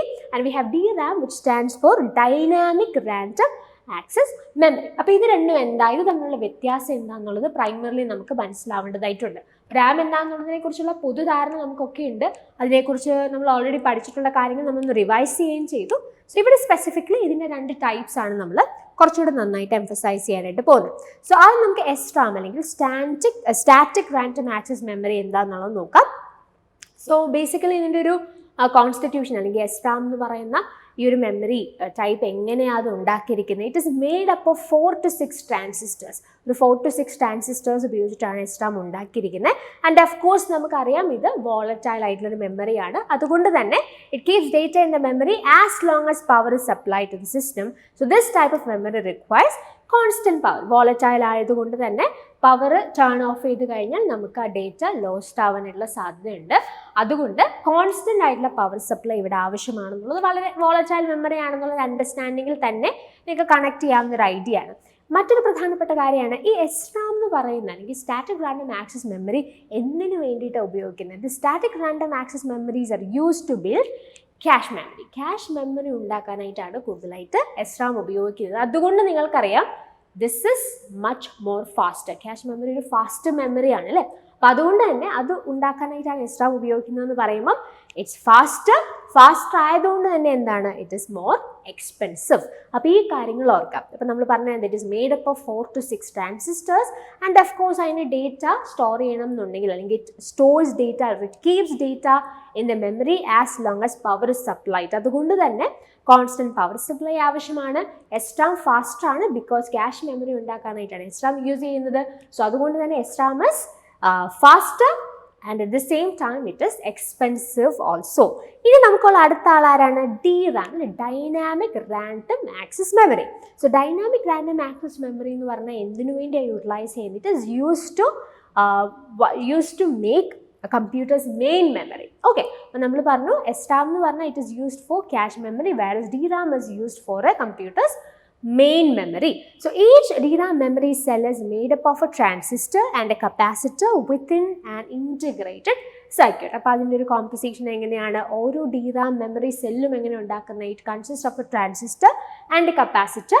അതൊരു ഇൻറ്റഗ്രേറ്റഡ് സർക്യൂട്ടിനകത്ത് വിത്തിൻ an integrated circuit ആണ് ഇത് സെറ്റപ്പ് ചെയ്തിരിക്കുന്നത്, ട്രാൻസിസ്റ്ററും ഒരു കപ്പാസിറ്ററും. ഇനി ഇതുമായിട്ട് ബന്ധപ്പെട്ട് നിങ്ങൾ ഓർക്കേണ്ട പ്രധാനപ്പെട്ട രണ്ട് കാര്യങ്ങളാണ്. ഒന്നെന്ന് പറയുന്നത് it should be periodically recharge and also it should be refreshed. ഈ റീചാർജ്ഡ് ആൻഡ് റീഫ്രഷ്ഡ് എന്നുള്ള ടേംസ് ഓർക്കുക, which are associated with DRAM. Okay, the stored information on the capacitors tend to lose over a period of time, and thus the capacitors must be periodically recharged to retain their usage. അപ്പോൾ നമ്മൾ ഇതിനകത്ത് പറയുന്നുണ്ട് constant ആയിട്ട് അല്ലെങ്കിൽ periodically നമ്മളിത് recharge ചെയ്തുകൊണ്ടിരുന്നാൽ നമുക്ക് അതിനകത്ത് എന്ത് ചെയ്യാൻ പറ്റുള്ളൂ? ആ ഡേറ്റ് സ്റ്റോർ ചെയ്യാനായിട്ട് സാധിക്കുള്ളൂ. Because these capacitors they tend to lose over this information on the capacitors tend to lose over a period of time. അത് കുറച്ച് സമയം എടുക്കുമ്പോൾ അത് അത് നഷ്ടപ്പെട്ടു പോകാനായിട്ട് സാധ്യതയുണ്ട്. സോ എന്ത് ചെയ്യുക? പീരിയോഡിക്കലി അല്ലെങ്കിൽ വേറെ രീതി പറഞ്ഞാൽ DRAMലുള്ള എനർജി ഗ്രാജുവലി ഡിസ്ചാർജ് ചെയ്ത് പോകാനായിട്ടുള്ള സാധ്യതയുണ്ട്. സോ എനർജി ഡിസ്ചാർജ് ചെയ്ത് പോകുമ്പോഴത്തേക്കും നമുക്ക് അതിനകത്ത് സ്റ്റോർ ചെയ്തിട്ടുള്ള ഡേറ്റ അല്ലെങ്കിൽ ഇൻഫർമേഷനും നഷ്ടപ്പെട്ടു പോകാനായിട്ട് സാധ്യതയുണ്ട്. അപ്പോൾ അതുകൊണ്ട് തന്നെ ഇങ്ങനെ ഒരു ഈ പറഞ്ഞ പോലെ ഗ്രാജുവലി അതിൻ്റെ എനർജി അതിന് നഷ്ടപ്പെടുന്നു എന്നുള്ളത് കൊണ്ട് തന്നെയാണ് ഇതിനെ ഡൈനാമിക് എന്ന് പറഞ്ഞ ടേം കൊണ്ട് നമ്മൾ ഡിഫൈൻ ചെയ്യുന്നതും. ഓക്കെ, സോ അതുകൊണ്ട് ഇതിനകത്ത് ഡേറ്റ സ്റ്റോർ ആയിട്ടിരിക്കണം എന്നുണ്ടെങ്കിൽ ഇറ്റ് ഷുഡ് ബി കോൺസ്റ്റൻ്റ് ഒരു പീരിയോഡിക്കലി എന്ത് ചെയ്യുക? അതിനെ കൃത്യമായിട്ട് റീചാർജ് ചെയ്യുക എന്നുള്ളത് ഇമ്പോർട്ടൻ്റ് ആണ്. And also it should be refreshed as well. So DRAM has to be refreshed every few milliseconds to retain data. Okay, അപ്പോൾ ഈ രണ്ട് ടേംസ് കൂടി ഇവിടെ ഓർക്കാം. സോ റീചാർജ് റീഫ്രഷ്ഡ് എന്ന് ഓർക്കാം. അപ്പം കമ്പാരിറ്റീവ്ലി നമ്മൾ പറഞ്ഞു SRAM ആണ് കുറച്ചുകൂടെ fast because it is used to make build the cache memory. DRAM എന്നതിന് വേണ്ടിയിട്ട് ഉപയോഗിക്കുന്നത് കമ്പ്യൂട്ടേഴ്സ് മെയിൻ മെമ്മറി ഉണ്ടാക്കാനായിട്ടാണ് ഉപയോഗിക്കുന്നത്. അപ്പോൾ DRAMനേക്കാളും SRAM എക്സ്പെൻസീവ് ആണ്, അത് നമ്മൾ പറഞ്ഞു. പിന്നെ ഇതിൻ്റെ എന്തൊക്കെ കാര്യങ്ങൾ അതിനകത്തുള്ള ട്രാൻസിസ്റ്റേഴ്സ്, കപ്പാസിറ്റേഴ്സ്, അതിനെക്കുറിച്ചൊക്കെ നമ്മൾ സംസാരിച്ചു. ആൻഡ് അതിൻ്റെ കൂടെ തന്നെ നിങ്ങൾ ഓർക്കേണ്ട മറ്റൊരു പ്രധാനപ്പെട്ട കാര്യം എന്താണ്? DRAMൽ രണ്ട് പ്രധാനപ്പെട്ട ടേംസ് ഓർക്കുക, റീചാർജ് ആൻഡ് റീഫ്രഷ്ഡ്. ഈ രണ്ട് ടേംസ് കൂടി DRAMൽ ഓർക്കുക. ഈ രണ്ട് പ്രോസസ്സ് ചെയ്യുന്നതിലൂടെയാണ് നമുക്ക് അതിനകത്ത് കൃത്യമായ ഇൻഫർമേഷൻ സ്റ്റോർ ചെയ്ത് അങ്ങനെ തന്നെ സൂക്ഷിക്കാനായിട്ട് സാധിക്കുന്നത്. Now we are moving to the next type of memory, that is read-only memory. ഇതിനെക്കുറിച്ചും പ്രധാനപ്പെട്ട ആശയങ്ങളൊക്കെ ഓൾറെഡി നിങ്ങൾക്ക് അറിയുന്ന നമ്മൾ ചർച്ച ചെയ്തിട്ടുള്ള കാര്യങ്ങൾ തന്നെയാണ്, പക്ഷെ ഒരു ക്വിക്ക് റിവിഷൻ ആവാൻ തോന്നുന്നു. അതിനുശേഷം ഇതിൻ്റെയും ടൈപ്സ് നമുക്കൊന്ന് പരിചയപ്പെടാം. So ROM stands for read only memory. ഇതിൻ്റെയൊക്കെ ഫുൾ ഫോം വരെ വളരെ ബേസിക് കാര്യമാണെങ്കിലും ഇമ്പോർട്ടൻ്റ് ആണ്, ചോദിക്കാറുണ്ട് പല തവണയായിട്ട്. Okay, so read only memory, this is again a permanent type of memory. Primary മെമ്മറിയിലാണ് നമുക്ക് റാമും റോമും ഒക്കെ വരുന്നത് നമ്മൾ പറഞ്ഞു. റാമിനെ കുറിച്ച് നമ്മൾ സംസാരിച്ചപ്പോൾ നമ്മൾ പറഞ്ഞ കാര്യം എന്താ? ഇറ്റ്സ് വോളറ്റൈൽ അല്ലേ, വോളറ്റൈൽ മെമ്മറി ആണെന്ന് പറഞ്ഞു. വേറസ് റോം എന്താണ്? It's non volatile. അപ്പോൾ റാം വോളറ്റൈൽ ആണെന്ന് പറഞ്ഞാൽ എന്താ? പവർ ടേൺ ഓഫ് ചെയ്ത് കഴിയുമ്പോൾ വി ലൂസ് ദി ഡേറ്റ. അതാണ് വോളറ്റൈൽ. എങ്കിൽ നോൺ വോളറ്റൈൽ എന്ന് പറഞ്ഞാൽ എന്താ? Its content is not lost when the power supply is switched off. So that is the definition, and that is how we can explain what a non-volatile memory is. Okay, അപ്പോൾ ഇവിടെ power supply ഇല്ലെങ്കിലും switch off ചെയ്താലും ഈ data is not lost. അതാണ് അതിൻ്റെ main ഒരു concept എന്ന് പറയുന്നത്. ഓക്കെ, പിന്നെ ഇതുമായിട്ട് ബന്ധപ്പെട്ട് നിങ്ങൾക്ക് ഓർത്തിരിക്കാൻ സാധിക്കുന്ന ഓൾറെഡി മാരത്തൺ വീഡിയോയിൽ നമ്മൾ പറഞ്ഞ കാര്യം എന്തായിരുന്നു? ഇതിനകത്ത് ഒരു കമ്പ്യൂട്ടർ മാനുഫാക്ചർ ഓൾറെഡി ഒരു കമ്പ്യൂട്ടർ മാനുഫാക്ചറിൻ്റെ സമയത്ത് തന്നെ they store information in the ROM, അല്ലെങ്കിൽ എന്തൊക്കെ കാര്യങ്ങളാണ് പെർമനൻ്റ്ലി റോമിൽ സ്റ്റോർ ചെയ്ത് വെക്കേണ്ടതെന്നുള്ളത് കൃത്യമായിട്ട് അവർ അത് തീരുമാനിച്ചു, അല്ലെങ്കിൽ അത് അവരങ്ങനെ പ്രോപ്പറായിട്ട് ആ രീതിയിൽ പെർമനൻ്റ്ലി സ്റ്റോർ ചെയ്യുന്നു. അതുകൊണ്ട് തന്നെ ഇത് നമുക്ക് ഓവർ റൈറ്റ് ചെയ്യാനായിട്ട് നമ്മൾ മുമ്പ് പറഞ്ഞു റാൻഡം ആക്സസ് മെമ്മറിയുടെ കാര്യം പറഞ്ഞു, അപ്പോൾ റീഡ് ആൻഡ് റൈറ്റ് മെമ്മറി എന്ന് പറഞ്ഞു. പക്ഷേ ഇവിടെ നമുക്കത് ഓവർ റൈറ്റ് ചെയ്യാനായിട്ട് സാധിക്കത്തില്ല. ആൻഡ് ഓൾസോ വളരെ പ്രധാനപ്പെട്ട മറ്റൊരു പോയിന്റ് എന്താ, ക്വസ്റ്റ്യൻസിലൊക്കെ സ്റ്റേറ്റ്മെൻറ്റ്സ് ഒക്കെ ആയിട്ട് വരുന്ന ഒരു പോയിന്റ് ആണ്. And this is use to store the BIOS. BIOS എന്ന് പറഞ്ഞാൽ basic input or output systems എന്നുള്ള അതിൻ്റെ ആ ഒരു ഡെഫിനേഷൻ അല്ലെങ്കിൽ അതിൻ്റെ ഫുൾ ഫോം ഓർക്കാം. ആൻഡ് ഇത് എന്തിനു വേണ്ടിയിട്ടാണ്? യൂഷ്വലി കമ്പ്യൂട്ടർ ഒരു സ്റ്റാർട്ട് ചെയ്യുന്ന സമയത്ത്, അല്ലെങ്കിൽ ഒരു കമ്പ്യൂട്ടർ നിങ്ങൾ ടേൺ ഓൺ ചെയ്യുന്ന പവേർഡ് ഓൺ ചെയ്യുന്ന സമയത്ത് ഇതാണ് എൻറ്റയർ കമ്പ്യൂട്ടർ സിസ്റ്റത്തെ ഓൺ ആക്കുന്ന ഒരു പ്രോസസ്സ് എന്ന് പറയുന്നത്. സോ അല്ലെങ്കിൽ പ്രോഗ്രാം എന്ന് പറയുന്നത്. ഓക്കെ, സോ അതിന് വേണ്ടിയിട്ട് ഉപയോഗിക്കുന്നതും റോം ആണെന്നുള്ളത് ഓർക്കുക. ഇതൊക്കെ നമ്മൾ ഓൾറെഡി മാരത്തൺ വീഡിയോയിൽ പറഞ്ഞ കാര്യമാണ്. അപ്പോൾ അതിനോട് കൂട്ടിച്ചേർത്ത് നമുക്ക് ഓർത്തിരിക്കാൻ പഠിക്കാൻ സാധിക്കുന്ന കാര്യം എന്താ, റോമിൻ്റെ ടൈപ്സ് ഏതൊക്കെയാണെന്നുള്ളത്. ഏതൊക്കെയാണ്? V have PROM, EPROM and EEPROM. Okay, അപ്പോൾ കമ്പാരിറ്റീവ്ലി നിങ്ങൾക്ക് ക്വസ്റ്റ്യൻസ് കുറച്ചുകൂടി റാമിൻ്റെ ടൈപ്സ് എന്നാണ് വന്നിരിക്കുന്നത്, റോമിൽ നിന്നും വന്നിട്ടുണ്ട്. I just show an example. അപ്പോൾ പഠിക്കുന്ന സമയത്ത് രണ്ടും പഠിക്കാം. അത് അവർ എക്സ്പ്ലോർ ചെയ്തിരിക്കുന്നതുകൊണ്ട് തന്നെ ഇനിയുള്ള പരീക്ഷകളിലും വേണമെങ്കിൽ കൂടുതൽ എക്സ്റ്റൻസീവായിട്ട് ചോദിക്കാനായിട്ടുള്ള സാധ്യതകളുണ്ട്. സോ റോമിൻ്റെ ടൈപ്സ് ഏതൊക്കെയാണ് നമ്മൾ പറഞ്ഞു. We have PROM, EPROM and EEPROM. So എന്താണ് ഇത് ഓരോന്നും ഉദ്ദേശിക്കുന്നത്? ഈ PROM എന്ന് പറഞ്ഞാൽ എന്താ? Programmable read only memory. ഇതിൻ്റെയൊക്കെ ഫുൾ ഫോംസ് ഒക്കെ ഓർത്ത് വയ്ക്കുക കേട്ടോ. Programmable read only memory. എന്താണ് ഈ മെമ്മറിയുടെ പ്രത്യേകത? It is a memory chip on which data can be written only once. Once the PROM has been used, we cannot wipe it clean and use it to store something else. അപ്പോൾ ഇത് ഈ ഒരു PROMിൻ്റെ പ്രത്യേകത എന്താ? Programmable read only memory എന്ന് പറഞ്ഞാൽ ഇത് it's A memory chip. അതിനകത്ത് ഒരു തവണ നമുക്ക് എന്ത് ചെയ്യാം? ഡേറ്റ സ്റ്റോർ ചെയ്യാനായിട്ട് സാധിക്കും. അതിനുശേഷം അത് ഫുള്ളി കളഞ്ഞിട്ട് അല്ലെങ്കിൽ അത് മൊത്തമായിട്ട് നമുക്ക് വൈപ്പ് ചെയ്തിട്ട് അല്ലെങ്കിൽ അത് മൊത്തത്തിൽ ഡിലീറ്റ് ചെയ്തിട്ട് നമുക്ക് എന്ത് ചെയ്യാൻ പറ്റില്ല? വേറൊരു കാര്യം അതിലേക്ക് സ്റ്റോർ ചെയ്യാനായിട്ട് സാധിക്കില്ല. അപ്പം അങ്ങനെയുള്ള മെമ്മറി ചിപ്സ് അല്ലെങ്കിൽ അങ്ങനെയുള്ള മെമ്മറീനെയാണ് നമ്മൾ എന്ത് പറയുക? ഈ റോമിൻ്റെ അണ്ടറിൽ പ്രോഗ്രാമബിൾ റീഡ് ഒൺലി മെമ്മറി എന്ന് പറയുക. ഓഫ് കോഴ്സ് നോൺ വോളറ്റൈൽ ആണ്, സംശയമൊന്നുമില്ല, because it's A type of ROM. Then we have EPROM. EPROM stands for erasable programmable read-only memory. Erasable programmable read-only memory. ഇതിന്റെ പ്രത്യേകത എന്താ? It is a programmable ROM that can be erased by exposing it to ultraviolet light and reuse. ഇപ്പോൾ PROMിൽ നമ്മൾ പറഞ്ഞു once used ആണെങ്കിൽ പിന്നെ നമുക്കത് we cannot wipe it clean എന്ന് നമ്മൾ പറഞ്ഞു. അതിനകത്തു നിന്നുള്ള കാര്യങ്ങൾ നമുക്ക് എന്ത് ഇറേസ് ചെയ്ത് കളയാൻ പറ്റില്ല അത് പറഞ്ഞു. പക്ഷേ EPROMിന്റെ പ്രത്യേകത എന്താ? It's erasable. പക്ഷേ എങ്ങനെ സാധിക്കുള്ളൂ?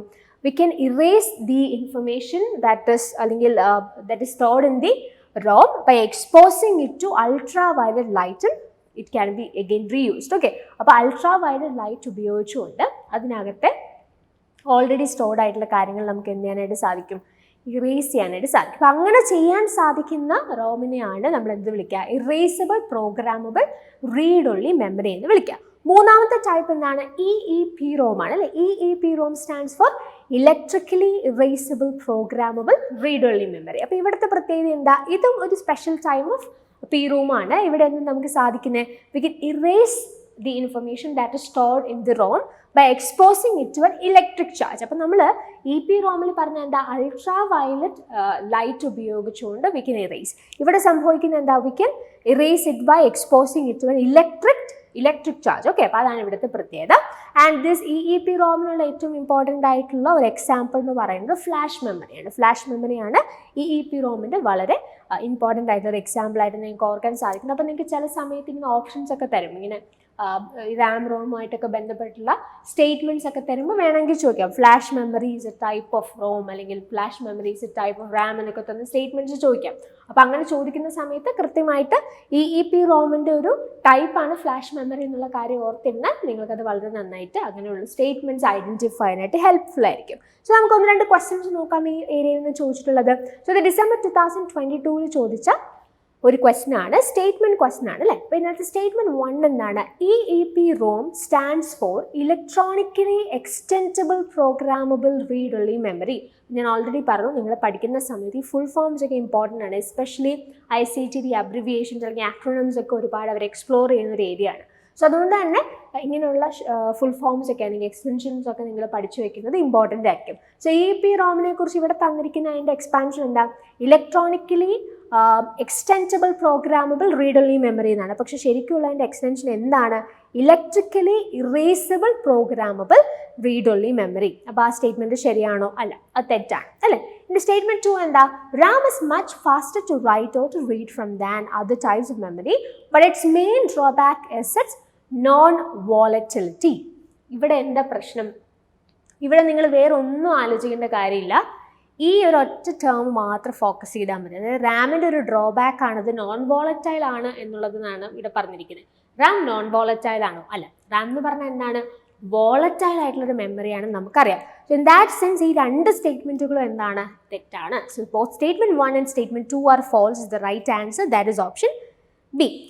അടുത്തത് സെയിം ഡിസംബർ 2022 എക്സാമിൽ തന്നെ ചോദിച്ചിട്ടുള്ള ഒരു ചോദ്യമാണ്, which of the following are the advantages of dynamic RAMs അല്ലെങ്കിൽ DRAM over static RAMs or SRAM. Okay, so കുറച്ച് ഓപ്ഷൻസ് തന്നിരിക്കുകയാണ്. ഈ ഓപ്ഷൻസ് എന്തുമായിട്ട് റിലേറ്റഡ് ആണ്? DRAM SRAMുമായിട്ട് ബന്ധപ്പെട്ടിട്ടുള്ള കുറച്ച് ഓപ്ഷൻസ് ആണ്. ആൻഡ് പെർട്ടിക്കുലർലി ഇവിടെ നമ്മളോട് ചോദിച്ചിരിക്കുന്നത് SRAMനെ കമ്പയർ ചെയ്യുമ്പോഴത്തേക്കും DRAMന്റെ അഡ്വാൻറ്റേജസ് എന്തൊക്കെ? ഇതാണ് ക്വസ്റ്റ്യൻ അല്ലേ. Which of the following are the advantages of DRAM or dynamic RAM over static RAM. അപ്പോൾ SRAMനേക്കാളും DRAMനുള്ള പ്രത്യേകതകൾ, അഡ്വാൻറ്റേജസ് ആണ് ചോദിച്ചിരിക്കുന്നത്. നമുക്ക് ഓപ്ഷൻസ് നോക്കാം. They are much less expensive to manufacture than SRAM. They consume less power than SRAM. They have a higher storage capacity than SRAM. They are much faster than SRAM when it comes to data access. അപ്പോൾ ഇതാണ് നമ്മുടെ ഓപ്ഷൻസിൽ നമുക്ക് തന്നിരിക്കുന്നത്. അപ്പോൾ നിങ്ങൾ നോക്കിയേ, ഒന്നാമത്തെ സ്റ്റേറ്റ്മെൻറ്റിൽ എന്താ പറഞ്ഞിരിക്കുന്നത്? They are much less expensive to manufacture than SRAM എന്ന് പറഞ്ഞാൽ DRAM കമ്പാരിറ്റീവ്ലി SRAMനേക്കാളും ലെസ് എക്സ്പെൻസീവ് ആണെന്നാണ് പറഞ്ഞിരിക്കുന്നത്. അത് ശരിയല്ലേ? കാരണം എന്താ, SRAM ആണ് നമ്മൾ ഓൾറെഡി പറഞ്ഞത്. SRAM കുറച്ചും കൂടി ഫാസ്റ്റർ ആണ് and at the same time it is more expensive എന്ന് നമ്മൾ പറഞ്ഞു. ഇവിടെ പറഞ്ഞിരിക്കുന്ന ആ പോയിന്റ് തന്നെയാണ്. DRAM SRAMനെ വെച്ച് നോക്കുമ്പോഴത്തേക്കിനും ലെസ് എക്സ്പെൻസീവ് ആണ്. സോ ആ ഓപ്ഷൻ ഉറപ്പായിട്ട് നമുക്ക് എടുക്കാം. പിന്നെ ഈസി ആയിട്ട് നമുക്ക് ഐഡന്റിഫൈ ചെയ്യാൻ പറ്റുന്ന മറ്റൊരു കാര്യമാണ് option D. They are much faster than SRAM when it comes to data access. They are much faster than SRAM. DRAM SRAMനേക്കാളും ഫാസ്റ്റർ ആണെന്നാണ് പറയുന്നത്. ആ ഓപ്ഷൻ ശരിയാണോ? ആ ഓപ്ഷൻ തെറ്റാണെന്ന് നമുക്കറിയാം അല്ലേ. അതെന്തായാലും ആൻസർ ആയിട്ട് നമുക്ക് വരില്ല എന്നുള്ളത് ഉറപ്പാണ്. അപ്പം പിന്നെ വേറൊരു കാര്യം, ഇതിൻ്റെ ഓപ്ഷൻസ് നിങ്ങൾ നോക്കുകയാണെന്നുണ്ടെങ്കിൽ കോമ്പിനേഷൻസിനകത്ത് ഡി എന്ന് പറഞ്ഞൊരു ഓപ്ഷൻ അവർ ഉൾപ്പെടുത്തിയിട്ടേ ഇല്ല. A, B and C only, A and C only, B and C only and A and B only. These are the options. അപ്പോൾ ഇത് എനിവേ നമുക്കറിയാം, അത് നമ്മൾ എലിമിനേറ്റ് ചെയ്തു. A ഉറപ്പായിട്ട് നമുക്ക് ആൻസറിൽ വരണമെന്ന് നമ്മൾ പറഞ്ഞു. സോ അങ്ങനെയാണെങ്കിൽ തന്നെ നമുക്ക് ഈ ഓപ്ഷൻ അല്ലേ, C ഓപ്ഷൻ നമുക്ക് അപ്പം തന്നെ എലിമിനേറ്റ് ചെയ്യാം. കാരണം അതിനകത്ത് A എന്ന് പറയുന്ന ഓപ്ഷൻ ഇല്ല. A എന്ന് പറയുന്ന ഓപ്ഷൻ അഡ്വാൻറ്റേജ് ആയിട്ട് തന്നെ നമുക്ക് കൺസിഡർ ചെയ്യേണ്ടതായിട്ടുണ്ട്. ഇനി ബാക്കിയുള്ള ഓപ്ഷൻസും കൂടെ നിങ്ങൾ നോക്കിയാൽ, they consume less power than SRAM. They have a higher storage capacity than SRAM. അപ്പോൾ C ഓപ്ഷൻ നിങ്ങൾ നോക്കിയാൽ അറിയാം, ഈ SRAM എന്ന് പറയുന്നത് ഇറ്റ്സ് മച്ച് മോർ ഫാസ്റ്റ് അല്ലേ. DRAMനേക്കാളും ഫാസ്റ്റ് ആണ് SRAM. പക്ഷെ കമ്പാരിറ്റീവ്ലി സ്റ്റോറേജ് കപ്പാസിറ്റി ഏതാണ് കൂടുതൽ? DRAMനാണ് കൂടുതൽ. So they have a higher storage capacity than SRAM. Of course അതൊരു വാലിഡ് ആയിട്ടുള്ള അല്ലെങ്കിൽ അഡ്വാൻറ്റേജ് ആയിട്ട് നമുക്ക് ഐഡന്റിഫൈ ചെയ്യാം. They consume less power than SRAM. അതും ശരിയാണ്. They consume less power than SRAM comparatively. അപ്പോൾ ഒരു 2 എക്സ്ട്രാ പോയിന്റ്സ് കൂടെ നിങ്ങൾക്ക് അവിടെ എക്സ്ട്രാ ആയിട്ട് ആഡ് ഓൺ ചെയ്തിരിക്കുകയാണ്. സോ എനിവേ റൈറ്റ് ആൻസർ എന്ന് പറഞ്ഞ ഓപ്ഷൻ A ആണ്. A, B and C only ആണ് the right answer. So the right option that you can opt for this question is option A itself. Okay, ഇനി നമ്മൾ അടുത്ത ഏരിയയിലേക്ക് move ചെയ്യാണ്. So നമ്മൾ സോഷ്യൽ എഞ്ചിനീയറിങ്ങിനെ കുറിച്ച് പഠിച്ചു. അതിൻ്റെ ഡെഫിനേഷൻ എന്താണ്, അതിൻ്റെ ടൈപ്സ് എന്താണ്, അങ്ങനെയുള്ള കാര്യങ്ങളൊക്കെ നമ്മൾ ഡിസ്കസ് ചെയ്തു. Then we have discussed about the types of RAM and ROM. RAM and ROM important ആണ്. Memory in general important area ആണ്. പ്രൈമറി, സെക്കൻഡറി മെമ്മറി ഒക്കെ നമ്മൾ ഓൾറെഡി അതിനെക്കുറിച്ചൊക്കെ മാരത്തൺ വീഡിയോയിൽ നമ്മൾ എക്സ്പ്ലോർ ചെയ്തിരുന്നു. അതിനെ കുറച്ചും കൂടെ അതിൽ നിന്ന് കുറച്ചുകൂടി നിങ്ങൾക്ക് മനസ്സിലാക്കേണ്ട 1-2 ഐഡിയാസ് കൂടെയാണ് നമ്മളിവിടെ പറയാനായിട്ട് ശ്രമിച്ചത്. Types of RAM and types of ROM.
ആദ്യമായിട്ട് നമ്മൾ നോക്കാനായിട്ട് പോകുന്നത് വേൾഡ് വൈഡ് വെബ് ആണ്. World wide web. So world wide web is an important area. Especially ഇതിനകത്ത് വന്നിരിക്കുന്ന ഇവല്യൂഷൻ അല്ലെങ്കിൽ ഈ ഇത്രയും കാലഘട്ടങ്ങൾ കൊണ്ട് എന്തൊക്കെ മാറ്റങ്ങളാണ് വേൾഡ് വൈഡ് വെബിൽ വന്നിരിക്കുന്നത് എന്നുള്ളതാണ് നോക്കുന്നത്.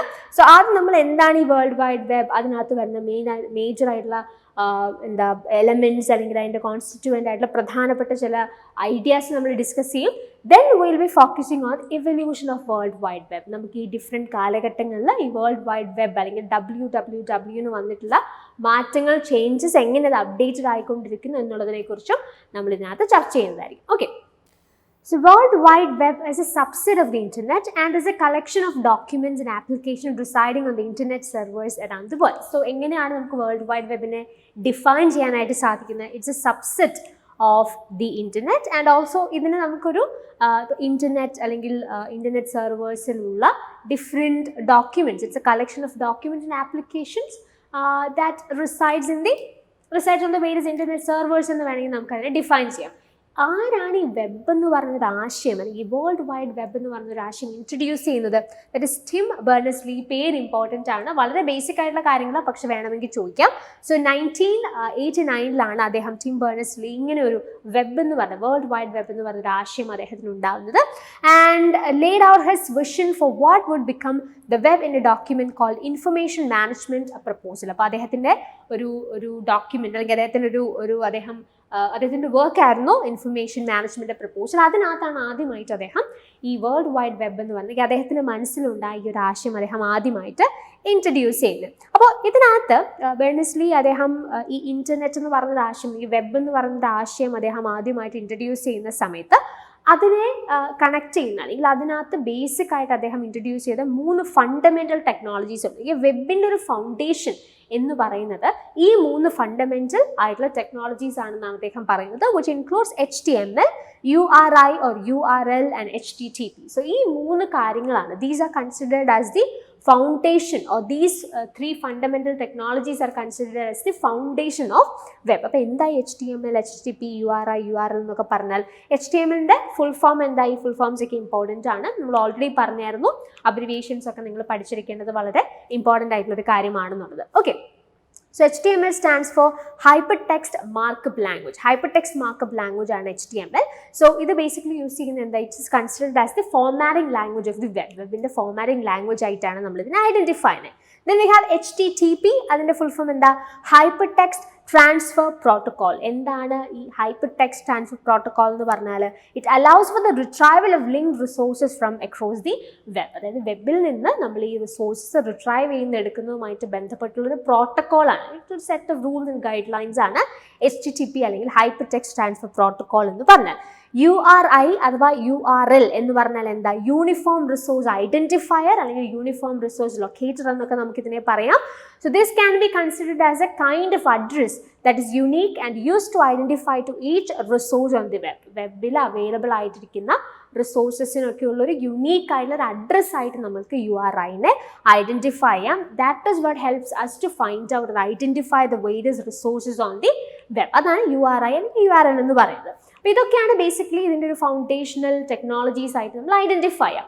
ഇനി സ്പെസിഫിക്കലി നമ്മൾ ഈ ഒരു ആശയത്തിൽ നമ്മൾ മെയിനായിട്ട് ഈ സെഷനിൽ ഫോക്കസ് ചെയ്യാനായിട്ട് പോകുന്ന പോയിന്റിലേക്ക് വരാണ്. That is the evolution of web. So നമ്മൾ ബേസിക് ആയിട്ട് ഈ ബെർണേഴ്സ്-ലീ ഈ വെബിനെ കുറിച്ചുള്ളൊരു ആശയം ആദ്യമായിട്ട് ഇൻട്രൊഡ്യൂസ് ചെയ്യുന്ന സമയത്ത് അദ്ദേഹം മെയിനായിട്ട് 3 ഫേസസിനെ കുറിച്ചാണ് സംസാരിച്ചത്.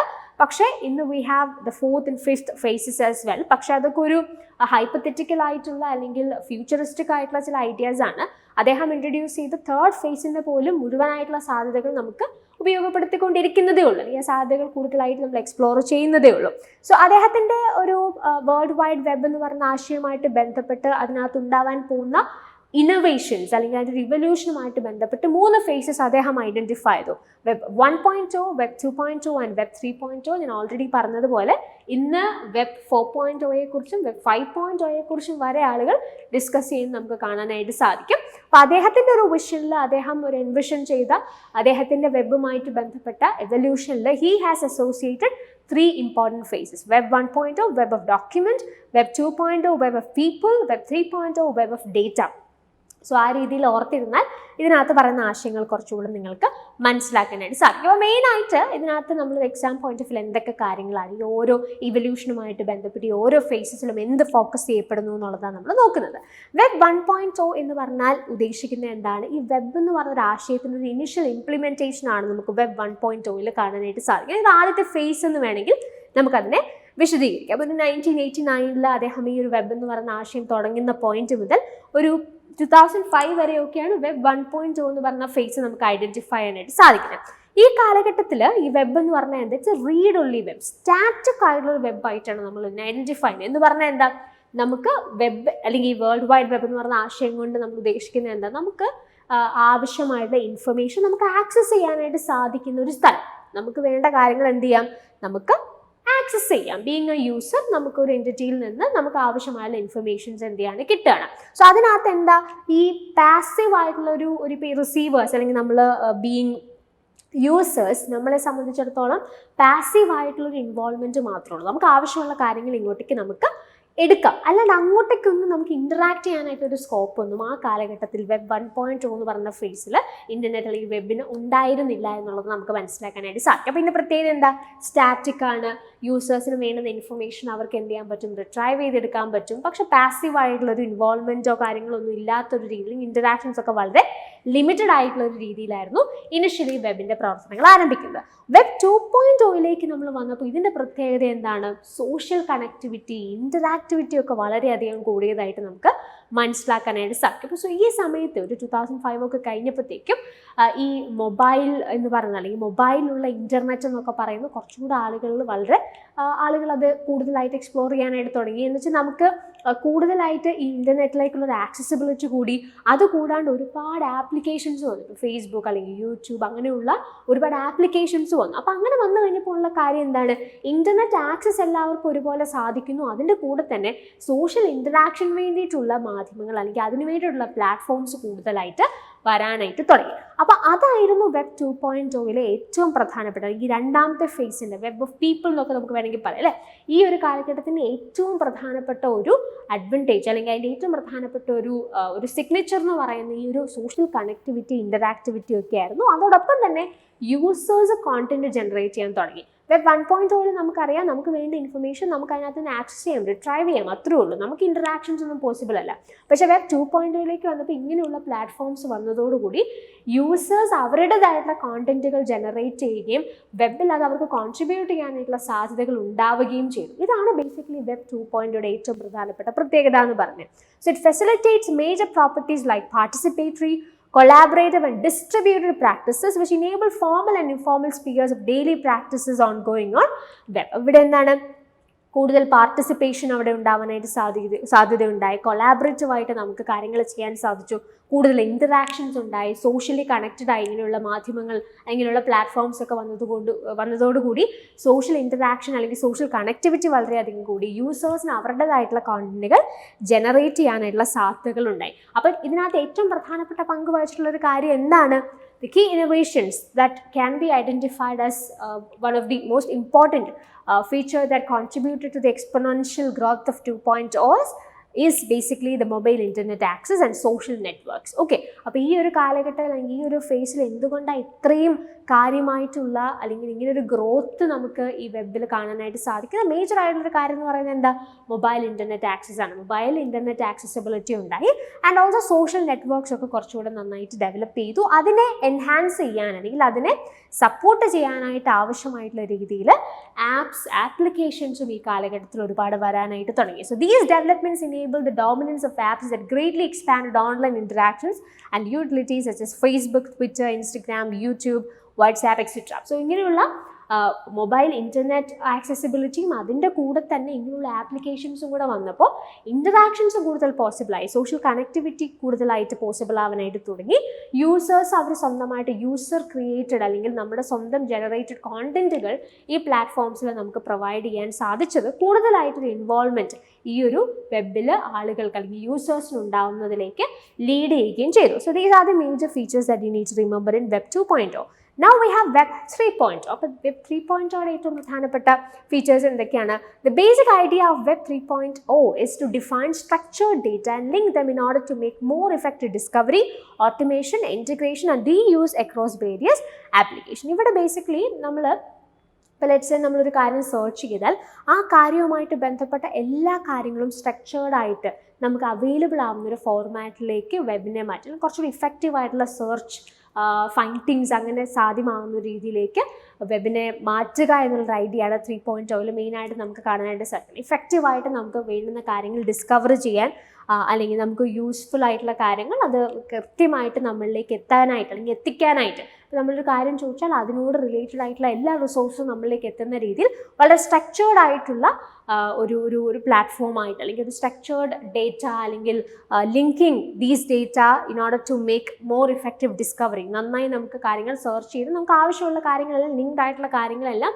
അവൈലബിൾ ആവുന്ന രീതിയിലേക്ക് കുറച്ചുകൂടി സ്ട്രക്ചേർഡ് ആയിട്ട് വെബിനെ മാറ്റുക എന്നുള്ള ഉദ്ദേശമായിരുന്നു Web 3.0 വന്നത്. ഇതിൻ്റെ വളരെ പ്രധാനപ്പെട്ട ചില പോയിന്റ്സ് നിങ്ങൾ ഓർക്കേണ്ടത് decentralisation, openness and greater user utility. ഇതൊക്കെ ശരിക്കും ഇതിന് മുമ്പുള്ള കാലഘട്ടത്തിൽ നിന്ന് കുറച്ചുകൂടി അപ്ഡേറ്റഡ് ആയിട്ട് മുമ്പിലേക്ക് പോകുന്നതായിട്ടാണ് നമുക്ക് കാണാനായിട്ട് സാധിക്കുന്നത്. സോ യൂട്ടിലിറ്റി ഈ പറഞ്ഞ യൂസേഴ്സിന് കൂടുതലായിട്ട് യൂസ്ഫുൾ ആയിട്ട് വെബ് മാറുന്നു, കുറച്ചുകൂടെ സുതാര്യത വരുന്നു, ഡീസെൻട്രലൈസേഷൻ. അതായത് ഇപ്പം ഒരു പെർട്ടിക്കുലർ ഒരു എൻറ്റിറ്റി അല്ലെങ്കിൽ ഒരു കമ്പനി അവരവിടെ ഇരുന്നിട്ട് അവരെല്ലാവർക്കും ഇങ്ങനെ ഡേറ്റ ഇൻഫർമേഷൻ പ്രൊവൈഡ് ചെയ്യുന്നതിന് പകരം ഒരു സെൻട്രലൈസ്ഡ് ഫോർമാറ്റിൽ നിന്ന് മാറിയിട്ട് വെബ് കുറച്ചുകൂടി ഒരു ഡീസെൻട്രലൈസ്ഡ് ആയിട്ടുള്ള ഒരു ഫോർമാറ്റിലേക്ക് മാറുന്നു.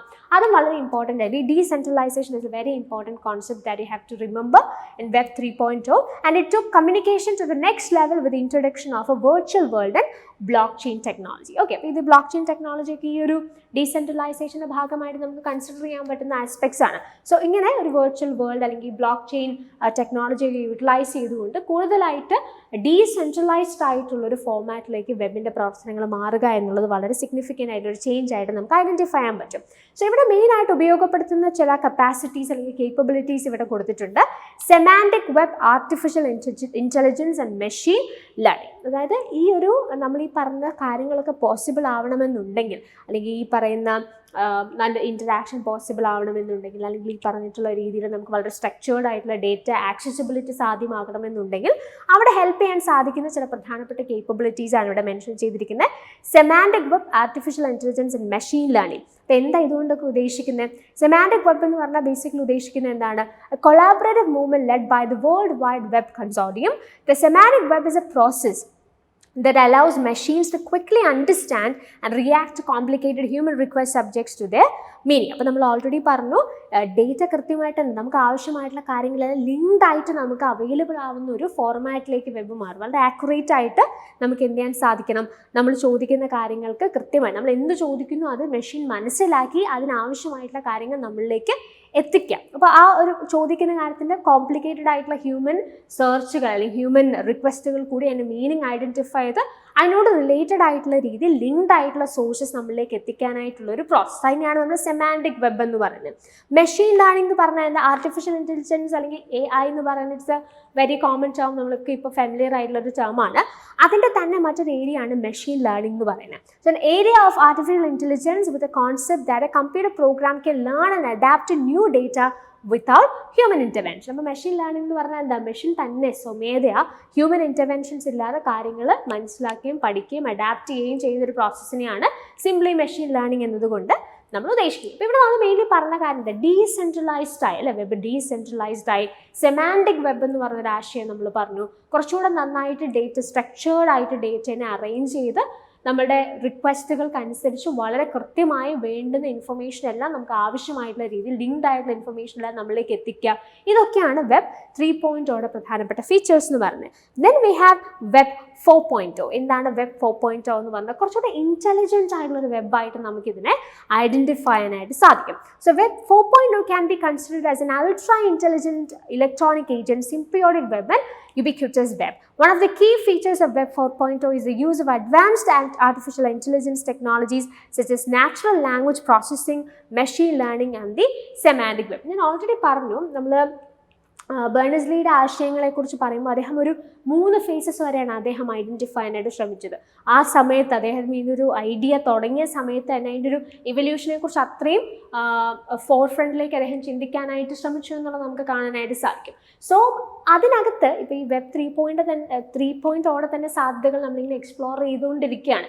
സോ അതിനെ കുറച്ചുകൂടി എക്സ്റ്റെൻഡ് ചെയ്ത് അതിനകത്ത് പറഞ്ഞിട്ടുള്ള കാര്യങ്ങളെ കുറച്ചുകൂടി ഒരു അൾട്രാ ഇൻ്റലിജൻ്റ് ആയിട്ടുള്ള, അതിനെ കുറച്ചുകൂടി ആക്യുറേറ്റ് ആയിട്ട് കൂടുതലായിട്ട് എക്സ്പ്ലോർ ചെയ്യാൻ ഹെൽപ്പ് ചെയ്യുന്ന രീതിയിൽ, അല്ലെങ്കിൽ അങ്ങനെ ഒരു ഇവല്യൂഷനാണ് വെബ് 4.0 നമുക്ക് മെയിനായിട്ട് കാണാനായിട്ട് സാധിക്കുന്നത്. സോ ഇവിടെ എന്താ, വളരെ അഡ്വാൻസ്ഡ് ആയിട്ടുള്ള ടെക്നോളജീസൊക്കെ യൂട്ടിലൈസ് ചെയ്യുന്ന രീതിയിലേക്ക് വെബ് മാറുക എന്നുള്ളതാണ് മെയിൻലി ഇവിടെ ഫോക്കസ്. ക്ലൗഡ് കമ്പ്യൂട്ടിങ്, അതുപോലെ തന്നെ ഇൻ്റർനെറ്റ് ഓഫ് തിങ്സ്, ഇങ്ങനെയുള്ള സാധ്യതകൾ, ഇങ്ങനെയുള്ള മോഡേണൈസ്ഡ് ആയിട്ട് അല്ലെങ്കിൽ അങ്ങനെയുള്ള ടെക്നോളജീസ്, അഡ്വാൻസ്ഡ് ആയിട്ടുള്ള ടെക്നോളജീസ് കൂടി ഉൾപ്പെടുക, അല്ലെങ്കിൽ ആ രീതിയിലുള്ളൊരു അഡ്വാൻസ്മെൻ്റ് ആണ് വെബ് 4.0 നമ്മൾ കാണാം. അപ്പോൾ വെബ് 5.0 ഇതിനേക്കാളും കുറച്ചുകൂടെ മുന്നിലേക്ക് സഞ്ചരിച്ചുകൊണ്ട് കുറച്ചും കൂടെ ഇൻ്റലിജൻ്റ് ആയിട്ടുള്ള, ലിങ്ക്ഡ് ആയിട്ടുള്ള, നമ്മൾ ഇതിന് മുമ്പ് പറഞ്ഞിട്ടുള്ള ആശയങ്ങളെല്ലാം കുറച്ചുകൂടെ എക്സ്റ്റെൻസീവായി കുറച്ചുകൂടെ ആക്യുറേറ്റ്ലി എസ്റ്റാബ്ലിഷ് ചെയ്യുന്നൊരു പ്ലാറ്റ്ഫോമായിട്ട് വെബ് മാറുക എന്നുള്ളതാണ് വെബ് 5.0 ഉദ്ദേശം. So it is called the open, linked and intelligent web. So ട്വിറ്ററിൻ്റെ ഫോമർ CEO ആയിരുന്ന ജാക്ക് ഡോഴ്സി ഇതിനെക്കുറിച്ച് പറഞ്ഞിരിക്കുന്നത് എന്താണ്, ന്യൂ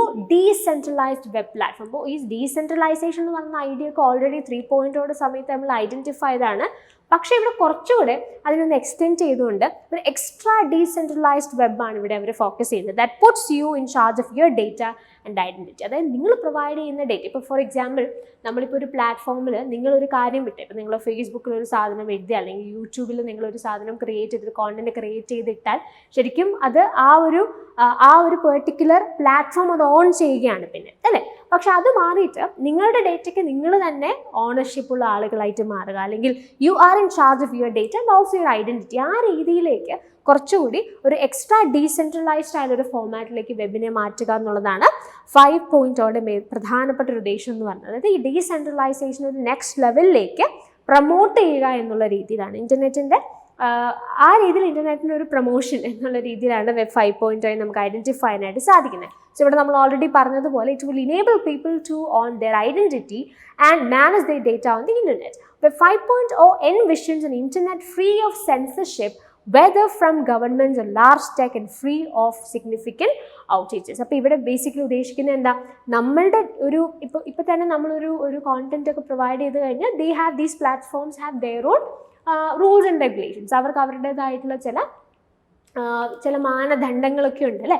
അപ്പോൾ അതൊക്കെ മാറിയിട്ട് നമ്മൾ ക്രിയേറ്റ് ചെയ്യുന്ന കോണ്ടന്റ് നമ്മളാണ് അതിനകത്ത് അതിൻ്റെ ഓണർഷിപ്പ്, അതിൻ്റെ അതോറിറ്റി നമുക്കാണുള്ളത്. അപ്പോൾ അതിനകത്ത് ഈ സെൻസർഷിപ്പോ അല്ലെങ്കിൽ അതിനകത്ത് ഈ പറഞ്ഞിട്ടുള്ള കാര്യങ്ങൾ ഇടാൻ പറ്റുന്ന ഇങ്ങനെയുള്ള കാര്യങ്ങളൊക്കെ മാറി നമ്മളുടെ ഡേറ്റയിനെ നമ്മൾ തന്നെ ഓൺ ചെയ്യുന്ന, നമ്മളുടെ ഐഡൻറ്റിറ്റീനെ നമ്മൾ തന്നെ മാനേജ് ചെയ്യുന്ന ഒരു രീതിയിലേക്ക് കാര്യങ്ങൾ മാറുക എന്നുള്ളതാണ് വെബ് 5.0 മെയിൻ ആയിട്ടുള്ള ഫോക്കസ് എന്ന് പറയുന്നത്. And also it even added emotional intelligence to the internet and made it much more efficient and logical. Emotional intelligence in the internet along with real-time connection globally are the central ideas of this version of internet. അപ്പോൾ നമ്മൾ already പറഞ്ഞു ഒരു extra decentralised ആയിട്ടുള്ള, അല്ലെങ്കിൽ ആ decentralisation എന്ന് പറഞ്ഞ കോൺസെപ്റ്റിനെ ഒരു നെക്സ്റ്റ് ലെവലിലേക്ക് പ്രൊമോട്ട് ചെയ്യുന്ന രീതിയിലാണ് ഈ വെബ് 5.0 എൻവിഷൻ ചെയ്യുന്നത് നമ്മൾ പറഞ്ഞു. അതോടൊപ്പം തന്നെ നിങ്ങൾ ഓർത്തിരിക്കേണ്ട മറ്റൊരു ടേമാണ് ഇമോഷണൽ ഇൻ്റലിജൻസ് എന്ന് പറഞ്ഞൊരു കോൺസെപ്റ്റ് കൂടി, അല്ലേ? ഇമോഷണൽ ഇൻ്റലിജൻസ് കൂടി ഇൻ്റർനെറ്റിലേക്ക് ആഡ് ചെയ്തതിന് ശേഷം കുറച്ചുകൂടി നന്നായി ഇൻ്റർനെറ്റിനെ എഫിഷ്യൻ്റ് ആക്കാം, ലോജിക്കലി പെർഫോം ചെയ്യുന്നൊരു പ്ലാറ്റ്ഫോമാക്കി മാറ്റാം. ഇതാണ് ബേസിക്കലി വെബ് 5.0 എൻവിഷൻ ചെയ്യുന്നൊരു കാര്യം എന്ന് പറഞ്ഞാൽ. അപ്പോൾ നമ്മൾ പ്രധാനപ്പെട്ട ഓരോ ഫേസസിലും, അല്ലെങ്കിൽ ഒരു ഇവല്യൂഷൻ്റെ ഭാഗമായി ഓരോ ഫേസസിലും നമ്മൾ എന്ത് ഫോക്കസ് ചെയ്യുന്നു എന്നുള്ളതാണ് ഇതിനകത്ത് പ്രധാനപ്പെട്ട കാര്യമായി നമുക്ക് ഐഡൻറ്റിഫൈ ചെയ്യാൻ പറ്റും. നമുക്ക് 1-2 സാമ്പിൾ ക്വസ്റ്റ്യൻസ് നോക്കാം. ഡിസംബർ 2022 ചോദിച്ചൊരു ക്വസ്റ്റ്യൻ ആണിത്. Which of the following best describes Web 2.0? And we have the options: static websites, intelligent websites, social media and user-generated web content, hypertext markup language. അപ്പോൾ നമ്മൾ ഓൾറെഡി പറഞ്ഞതനുസരിച്ചാണെങ്കിൽ വെബ് 2.0 ഏറ്റവും വലിയ പ്രത്യേകത എന്താണ്? Interaction, social connectivity, user generated content, ഇതൊക്കെയാണ് web 2.0 significant ആയിട്ടുള്ള പ്രത്യേകതകളായി നമ്മൾ identify ചെയ്തത്. അപ്പോൾ അങ്ങനെയാണെങ്കിൽ റൈറ്റ് ആൻസർ ചെയ്തത് that is option C, social media and user generated web content. So the right answer is option C. Another question from the same exam, December 2022. Which of the following best describes Web 3.0? User generated online business. Then based on the intelligent web where application use natural language processing, Collaboration and social media refers to static text-based information website. So ഇവിടെ എന്താ intelligent ആയിട്ടുള്ളൊരു വെബാണ് നമ്മൾ web 3.0 കാണുന്നത്, wear എന്താ ഈ use of natural language processing അതൊക്കെ നമ്മൾ already അവിടെ കണ്ട കാര്യമാണ്, ഓൾറെഡി ആ പോയിന്റ്സിൽ നമ്മൾ റെഫർ ചെയ്ത കാര്യമാണ്. So the right answer for this question is option B itself. Okay, so now we are moving to the next area. നമ്മൾ ഓൾറെഡി സോഷ്യൽ എഞ്ചിനീയറിങ്ങിനെ കുറിച്ച് പറഞ്ഞു, then we discussed about world wide വെബിനെ കുറിച്ച് നമ്മൾ സംസാരിക്കാനായിട്ട് ഇടയായി. And now we have the next area, and also in which one we have discussed about the types of RAM and ROM as well. So now we are moving to the next area, that is search engine and web browser. നമ്മൾ already തുടക്കത്തിൽ പറഞ്ഞ പോലെ തന്നെ ഈ search engine, web browser എന്നൊക്കെ പറയുന്ന terms നമ്മൾ വളരെ ഫ്രീക്വൻ്റ് ആയിട്ട് പലപ്പോഴും ഉപയോഗിച്ച് കേൾക്കുന്ന അല്ലെങ്കിൽ നമ്മൾ തന്നെ ഉപയോഗിക്കാറുള്ള ടേംസ് ആണ്. പക്ഷേ എക്സാം പോയിന്റ് ഓഫ് വ്യൂവിൽ എങ്ങനെയാണ് നമുക്കിതിനെ ഡിഫറൻഷിയേറ്റ് ചെയ്യാൻ സാധിക്കുന്നത്? How a search engine differs from a web browser. So ഈ ഒരു ഐഡിയ വളരെ സിഗ്നിഫിക്കൻ്റ് ആയിട്ട് ഇമ്പോർട്ടൻ്റ് ആയിട്ട് വേണം. അതോടൊപ്പം തന്നെ നമുക്കിതിൻ്റെ ഓരോന്നിൻ്റെ മണ്ടലിൽ കൺസിഡർ ചെയ്യാൻ പറ്റുന്ന എക്സാമ്പിൾസ് ഏതൊക്കെ? സെർച്ച് എഞ്ചിൻസിൻ്റെ കുറച്ച് എക്സാമ്പിൾസ് ഐഡൻറ്റിഫൈ ചെയ്യാം, വെബ് ബ്രൗസറിൻ്റെ എക്സാമ്പിൾസ് ഐഡൻറ്റിഫൈ, ഇങ്ങനെയുള്ള ചോദ്യങ്ങളൊക്കെ നമുക്ക് യൂഷ്വലി എക്സാമിൽ കാണാറുണ്ട്. അപ്പോൾ ബേസിക് ആയിട്ട് നമുക്ക് ഇതിനെ എങ്ങനെ ഡിഫറൻഷിയേറ്റ് ചെയ്യാൻ പറ്റുന്നത്? നിങ്ങൾക്ക് അതിന് ഓർത്ത് വയ്ക്കാൻ പറ്റുന്ന ടേംസ് എന്ന് പറഞ്ഞാൽ സെർച്ച് എഞ്ചിനെ you can identify it as a kind of website, whereas web browser can be identified as a software application. അപ്പോൾ ആ രീതിയിൽ നിങ്ങൾക്ക് അതിനെ ഡിഫറൻഷിയേറ്റ് ചെയ്യാം. അപ്പോൾ സെർച്ച് എഞ്ചിൻ എന്ന് പറഞ്ഞാൽ എന്താ? It's a kind of website where a user can search for information and the results based on the same are displayed on the screen. അപ്പോൾ സെർച്ച് എഞ്ചിനിൽ നമ്മൾ എന്താ ചെയ്യുന്നത്? നമ്മൾ പോയിട്ട് നമുക്ക് ആവശ്യം, it's like A website where we search for things. നമുക്ക് ആവശ്യമുള്ള കാര്യങ്ങൾ നമ്മൾ ചില കീവേഡ്സ് ഒക്കെ വെച്ചിട്ട് നമ്മൾ ടൈപ്പ് ചെയ്ത് സെർച്ച് ചെയ്യും, നമുക്ക് ആവശ്യമുള്ള കാര്യങ്ങൾ നമുക്ക് കിട്ടും. അപ്പോൾ അതിനാണ് നമ്മൾ സെർച്ച് എഞ്ചിൻ എന്ന് പറയുന്നത്. It's a special kind of website എന്ന് വേണമെങ്കിൽ പറയാം. വെബ് ബ്രൗസർ എന്താണ്? വെബ് ബ്രൗസർ എന്ന് പറഞ്ഞാൽ സോഫ്റ്റ്വെയർ ആപ്ലിക്കേഷൻ ആണ്. സോ ഇവിടെ എന്താ സംഭവിക്കുന്നത്? Software application which is used to retrieve data from web pages or HTML files present in servers. So ഇതിൻ്റെ ബേസിക് ഡിഫറൻസ് എന്ന് പറഞ്ഞാൽ സെർച്ച് എഞ്ചിൻ ഒരു സ്പെഷ്യൽ കൈൻഡ് ഓഫ് വെബ്സൈറ്റ് ആണ്, versus web browser is a special kind of it's software application wear നമുക്ക് ഇങ്ങനെയുള്ള ആവശ്യമായിട്ടുള്ള ഡേറ്റയൊക്കെ web പേജസിൽ നിന്ന് നമുക്ക് അവിടെ നിന്ന് എന്ത് ചെയ്യാൻ പറ്റും? റിട്രൈവ് ചെയ്തെടുക്കാൻ നമ്മളെ ഹെൽപ്പ് ചെയ്യുന്നൊരു സോഫ്റ്റ്വെയർ ആണ്. പക്ഷേ ദ തിങ് ഈസ് ഈ വെബ് ബ്രൗസേഴ്സ് ഈ റിട്രൈവ് ചെയ്തെടുക്കാൻ വേണ്ടി എന്തിനാണ് ഉപയോഗിക്കുന്നത്? സെർച്ച് എഞ്ചിൻസിനെ ഉപയോഗിക്കുകയാണ്. So web browser uses the search engine to retrieve and view the information from web pages present on the web servers. അപ്പോൾ ബേസിക്കലി നിങ്ങൾക്ക് ഇത് ഭയങ്കര കൺഫ്യൂസിംഗ് ആയിട്ട് ഇപ്പോൾ തോന്നുന്നുണ്ടെങ്കിൽ ഒരു എക്സാമ്പിൾ വെച്ചിട്ട് പറയാം. അപ്പോൾ ബേസിക് ഐഡിയ ഓർത്തിരിക്കാമല്ലോ. സെർച്ച് എഞ്ചിൻ എന്ന് പറഞ്ഞാൽ it's A kind of website, versus web browser എന്ന് പറഞ്ഞാൽ ഇറ്റ്സ് എ സോഫ്റ്റ്വെയർ ആപ്ലിക്കേഷൻ. ഇത് ഓർത്തിരിക്കാനായിട്ട് നമുക്ക് ബുദ്ധിമുട്ടില്ല. ഇനി നിങ്ങൾക്കിത് കുറച്ചുകൂടെ നന്നായി മനസ്സിലാക്കാനായിട്ടാണെന്നുണ്ടെങ്കിൽ നമ്മൾ വളരെ കാഷ്വലി നമ്മളൊക്കെ ഇപ്പോൾ യൂസ് ചെയ്യുന്ന ഗൂഗിൾ ക്രോമും ഗൂഗിളും നിങ്ങളൊന്ന് ജസ്റ്റ് എക്സാമ്പിളായിട്ട് ആലോചിച്ച് നോക്കൂ. ഗൂഗിൾ ക്രോം എന്ന് പറഞ്ഞാൽ എന്താ? അതൊരു സോഫ്റ്റ്വെയർ ആണ് അല്ലേ? അപ്പോൾ നിങ്ങൾ ആ ഗൂഗിൾ ക്രോം എന്ന് പറഞ്ഞ സോഫ്റ്റ്വെയർ നിങ്ങളുടെ സിസ്റ്റത്തിലോ നിങ്ങളുടെ ഫോണിലോ ഒക്കെ നിങ്ങൾക്ക് ഉണ്ടാവും. അപ്പോൾ ആ ഗൂഗിൾ ക്രോം എന്ന് പറഞ്ഞാൽ സോഫ്റ്റ്വെയർ അത് നിങ്ങളൊന്ന് ഓപ്പൺ ചെയ്ത് ആ സോഫ്റ്റ്വെയർ ഒന്ന് ഓപ്പൺ ചെയ്യുന്ന സമയത്ത് നിങ്ങൾക്ക് അവിടെ സെർച്ച് ചെയ്യാനായിട്ടുള്ളൊരു പാനൽ കാണാൻ പറ്റും. അതിൻ്റെ മേലിൽ എന്താ എഴുതി വെച്ചിരിക്കുന്നത്? ഗൂഗിൾ എന്ന് എഴുതി വെച്ചിട്ടുണ്ട് അല്ലേ? അപ്പോൾ ഗൂഗിൾ എന്താണ്? സെർച്ച് എഞ്ചിനാണ്. എന്ന് പറഞ്ഞാൽ ഗൂഗിൾ ക്രോം എന്ന് പറയുന്ന സോഫ്റ്റ്വെയറിൽ ഗൂഗിൾ എന്ന സെർച്ച് എഞ്ചിൻ ഉപയോഗിച്ചുകൊണ്ടാണ് നിങ്ങൾ എന്ത് ചെയ്യുന്നത്? ഇൻ്റർനെറ്റിൽ ഓരോ കാര്യങ്ങളൊക്കെ നിങ്ങൾ സെർച്ച് ചെയ്യുന്നത്, right? So this is the difference. So Google Chrome can be identified as an example for web browser. So it's like a software application and Google as a search engine where you search for things. നിങ്ങൾ keywords ഒക്കെ അടിച്ചു കൊടുത്ത് you search things. അപ്പോൾ അതാണ് നിങ്ങൾക്ക് basic ആയിട്ട് ആദ്യം വേണ്ട ഒരു അണ്ടർസ്റ്റാൻഡിങ്. ഇനി ഇത് രണ്ടിലും നമുക്ക് ചിന്തിക്കാൻ സാധിക്കുന്ന ചില ഇമ്പോർട്ടൻറ്റ് എക്സാമ്പിൾസ് കൂടി ഓർത്ത് വെച്ചാൽ അത് നന്നായിരിക്കും. അങ്ങനെയും ക്വസ്റ്റ്യൻസ് നിങ്ങൾക്ക് എക്സ്പെക്ട് ചെയ്യാം. നമ്മൾ ഓൾറെഡി പറഞ്ഞ ക്രോമും ഗൂഗിളും കണ്ടല്ലോ. ക്രോം എന്ന് പറയുന്നത് എന്താ? വെബ് ബ്രൗസറാണ്. അതിൻ്റെ സെർച്ച് എഞ്ചിൻ ഗൂഗിൾ നമ്മൾ അവിടെ കണ്ടു. So apart from that search എഞ്ചിനിൽ നിങ്ങൾക്ക് ഐഡൻറ്റിഫൈ ചെയ്യാൻ പറ്റുന്ന എക്സാമ്പിൾസ് ഏതാ? We have Yahoo, Bing, Ask, then we have DuckDuckGo. ഇതൊക്കെ സെർച്ച് എഞ്ചിൻ എക്സാമ്പിൾസ് ആണ്. വെബ് ബ്രൗസറിൽ we have Chrome, Firefox, Mosaic ഉണ്ട്, ഇൻ്റർനെറ്റ് എക്സ്പ്ലോറർ ഉണ്ട്, ഒപ്പീറ ഉണ്ട്, ദെൻ വി ഹാവ് വിവാൽഡി. ഇതൊക്കെ നിങ്ങൾക്ക് വെബ് ബ്രൗസേഴ്സിൻ്റെ എക്സാമ്പിൾസ് ആയിട്ട് ഐഡൻറ്റിഫൈ ചെയ്യാനായിട്ട് സാധിക്കുന്നതാണ്. ഓക്കെ, സോ നമുക്ക് ഒന്ന് രണ്ട് ക്വസ്റ്റ്യൻസ് നോക്കാം. ഈ ഒരു ഏരിയയുമായിട്ട് ബന്ധപ്പെട്ട് റിലേറ്റ് ചെയ്തിട്ട് നമുക്ക് റീസെൻറ്റ് എക്സാംസിൽ ചോദിച്ചിട്ടുള്ള ഒന്ന് രണ്ട് ക്വസ്റ്റ്യൻസ് നോക്കാം. സ്റ്റേറ്റ്മെൻറ്റ് ക്വസ്റ്റ്യൻ ആണ് ഇവിടെ നിങ്ങൾ കാണുന്നത്. ജൂൺ 2023 ഈ ഒരു ക്വസ്റ്റ്യൻ നിങ്ങൾക്ക് വന്നിട്ടുള്ളത്. സോ സ്റ്റേറ്റ്മെൻറ്റ് 1 എന്താ? Google Chrome, Microsoft Windows and apple safari are examples of web browsers. Statement 2 says Google, Yahoo and Bing are examples of web search engines. അപ്പോൾ നിങ്ങൾ ആദ്യത്തെ സ്റ്റേറ്റ്മെൻറ്റ് ഒന്ന് നോക്കിയാൽ Google Chrome, Microsoft Windows and apple safari. Google Chrome ഒരു web ബ്രൗസറാണ്, നിങ്ങൾക്കറിയാം.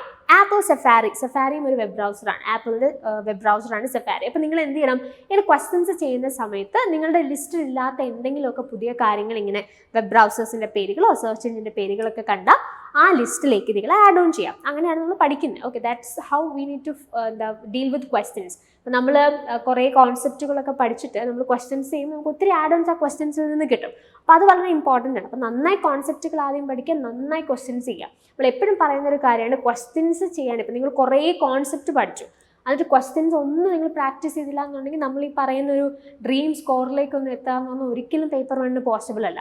Concept തറവായിരിക്കണം, നന്നായിട്ട് questions ചെയ്യണം. അപ്പോൾ നമുക്ക് ആ കോൺസെപ്റ്റ് എങ്ങനെ അപ്ലൈ ചെയ്യാമെന്ന് മനസ്സിലാവും.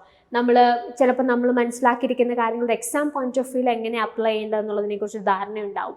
ക്വസ്റ്റ്യൻസിൽ നിന്ന് തന്നെ നമുക്ക് കുറേ ഇൻഫർമേഷൻ കിട്ടും. അപ്പോൾ നമ്മൾ എല്ലാ മൊഡ്യൂളും കോറായിട്ട് നമുക്ക് പഠിക്കേണ്ട കുറേ കാര്യങ്ങളുണ്ട്. പക്ഷേ അറ്റ് ദ സെയിം ടൈം ചിലപ്പോൾ 1-2 തവണയൊക്കെ മാത്രം ചോദിച്ചു പോയിട്ടുള്ള നിങ്ങൾ ജസ്റ്റ് ആ ക്വസ്റ്റ്യനിലൂടെ നിങ്ങൾ മനസ്സിലാക്കേണ്ട ചില ആശയങ്ങളുണ്ടാവും. അത് നിങ്ങൾക്ക് ആ ക്വസ്റ്റ്യൻസിനകത്ത് നിന്ന് കിട്ടും. അല്ലെങ്കിൽ ഓപ്ഷൻസിൽ നിങ്ങൾ ചിലപ്പോൾ പുതിയ ചില കാര്യങ്ങൾ കണ്ടെത്തും. ആ ഓപ്ഷൻസിലൂടെ നിങ്ങൾ പോകുമ്പോഴായിരിക്കും ചില പുതിയ ഐഡിയാസ്, നിങ്ങൾ ഇതുവരെ കാണാത്ത എന്തെങ്കിലും ഒരു ടേം ഉണ്ടാകും. എന്ത് ചെയ്യുക, അപ്പം തന്നെ ആ ടേം എന്താണെന്ന് ഐഡൻറ്റിഫൈ. ചിലപ്പോൾ അടുത്ത എക്സാമിന് ആ ടേമിൽ നിന്നായിരിക്കും നിങ്ങൾക്ക് ഒരു ക്വസ്റ്റ്യൻ വരുന്നത്. ഒരു ക്വസ്റ്റ്യൻ എടുക്കുമ്പോൾ എന്താ for the sake of doing questions ചുമ്മാ ക്വസ്റ്റ്യൻ ആൻസർ ഒന്നും ചെയ്യരുത്. ക്വസ്റ്റ്യൻ മനസ്സിലാക്കുക, ഓപ്ഷൻസ് 4 ക്ലിയർ ചെയ്യുക. ഇനി ചില ആളുകൾ എന്താ ചെയ്യുന്നത്, കുറേ പ്രീവിയസ് ഇയർ ക്വസ്റ്റ്യൻ ചെയ്യും, കുറേ ക്വസ്റ്റ്യൻസ് എന്ന് മാത്രം ചെയ്യും. അപ്പോൾ വരുന്ന പ്രശ്നം എന്താ, ആ ക്വസ്റ്റ്യൻ തന്നെ വീണ്ടും ചോദിക്കണം, എന്നാലേ ആൻസർ ചെയ്യാൻ പറ്റുള്ളൂ. പ്രീവിയസ് ഇയറിൽ നിന്നൊന്നും ചോദിച്ചില്ല എന്നുള്ള കൺഫ്യൂഷൻസും കൺസേൺസ് ഒക്കെ പലരും പറയാറുണ്ട്. നെറ്റ് എക്സാമിൽ നമുക്ക് ഈ കോപ്പി പേസ്റ്റ് ചെയ്തിട്ട് സെയിം ക്വസ്റ്റ്യൻസ് ചോദിക്കുന്ന ഒരു പാറ്റേൺ ഇല്ല. മറിച്ച് എന്താ, കോൺസെപ്റ്റുകൾ സിമിലർ ആയിരിക്കും. അവർ ചോദിക്കുന്ന എക്സ്പ്ലോർ ചെയ്യുന്ന ഏരിയാസ് സിമിലർ ആയിരിക്കും, പക്ഷേ അതിൻ്റെ ട്രീറ്റ്മെൻറ്റ് ഡിഫറെൻ്റ് ആയിരിക്കും. ഇത്തവണ നമ്മളൊരു സ്റ്റേറ്റ്മെൻറ്റ് ആണെന്നുണ്ടെങ്കിൽ അടുത്ത തവണ അതൊരു മാത്സ് ഫോളോയിങ്ങിലോ അല്ലെങ്കിൽ ഒരു MCQ ടൈപ്പ് ഒരു ക്വസ്റ്റനോ അല്ലെങ്കിൽ ചിലപ്പോൾ അസേർഷൻ റീസണോ ആയിട്ടായിരിക്കും വരുന്നത്. അപ്പോൾ ഈ ക്വസ്റ്റ്യൻസ് മാത്രം ചെയ്യുമ്പോൾ ഉള്ള പ്രശ്നം എന്താ, നമുക്ക് ക്വസ്റ്റ്യൻസ് അറിയാം, അതിൻ്റെ കോൺസെപ്റ്റ് എന്താണെന്നുള്ളത് അറിയില്ല. അപ്പോൾ ഈ സെയിം ക്വസ്റ്റ്യൻ കോപ്പി പേസ്റ്റ് ചെയ്ത് ചോദിച്ചാൽ വി ക്യാൻ ആൻസർ. പക്ഷെ ഒന്ന് ട്വിസ്റ്റ് ചെയ്ത് ആ കോൺസെപ്റ്റ് ചോദിച്ചാൽ കോൺസെപ്റ്റ് ധാരണയില്ലാത്തവർക്ക് ബുദ്ധിമുട്ടാവും. അപ്പോൾ അതുകൊണ്ട് എന്ത് ചെയ്യുക, ഇനിഷ്യലി പ്രൈമറിലി നിങ്ങൾ നെറ്റിന് വേണ്ടി പഠിക്കുമ്പോൾ ചെയ്യേണ്ട ആദ്യത്തെ പരിപാടി എന്ന് പറഞ്ഞാൽ എന്താ പഠിക്കേണ്ടതെന്നുള്ളത് ഐഡൻറ്റിഫൈ ചെയ്യുക. നിങ്ങൾക്കൊരു സിലബസ് ഉണ്ട് അഫ്കോഴ്സ്, പക്ഷേ സിലബസിൻ്റെ കൂടെ തന്നെ പ്രീവിയസ് ഇയർ ക്വസ്റ്റ്യൻ പേപ്പേഴ്സ് കൂടെ നന്നായി റെഫർ ചെയ്താലേ എന്താ ശരിക്കും പഠിക്കേണ്ടതെന്നുള്ളത് മനസ്സിലാവുള്ളൂ. അപ്പോൾ അത് മനസ്സിലാക്കിയിട്ട് നന്നായി കോൺസെപ്റ്റുകൾ ആദ്യം പഠിക്കുക.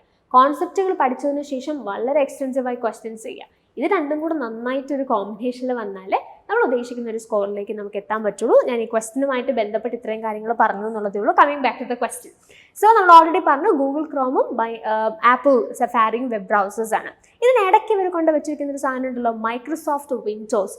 ഈ സോഫ്റ്റ്വെയറുമായിട്ട് ബന്ധപ്പെട്ടിട്ടുള്ള കാര്യങ്ങൾ അല്ലേ, സോഫ്റ്റ്വെയറിനകത്തുള്ള ഡിഫറെൻറ്റ് ടൈപ്സ് ഓഫ് സോഫ്റ്റ്വെയർസ് എന്തൊക്കെയുള്ള സിസ്റ്റം സോഫ്റ്റ്വെയർ, ആപ്ലിക്കേഷൻ സോഫ്റ്റ്വെയറിനെ കുറിച്ചൊക്കെ ഒരു അണ്ടർസ്റ്റാൻഡിങ് നിങ്ങൾക്ക് വേണം. നമ്മൾ ഓൾറെഡി ആ കാര്യം നമ്മളുടെ മാരത്തൺ വീഡിയോയിൽ ആ ഒരു ടോപ്പിക് സോഫ്റ്റ്വെയർ എന്ന് പറഞ്ഞ ഏരിയ നമ്മൾ ഡിസ്കസ് ചെയ്തിട്ടുള്ളതുമാണ്. അപ്പോൾ ഈ മൈക്രോസോഫ്റ്റ് വിൻഡോസ് എന്ന് പറഞ്ഞാൽ എന്താ, ഇത് ബേസിക്കലി വെബ് ബ്രൗസറാണ്. ഇറ്റ്സ് എ സോഫ്റ്റ്വെയർ അല്ലേ, അതൊരു സോഫ്റ്റ്വെയർ സിസ്റ്റം സോഫ്റ്റ്വെയർ ആയിട്ട് നമുക്ക് ഐഡൻറ്റിഫൈ ചെയ്യാം.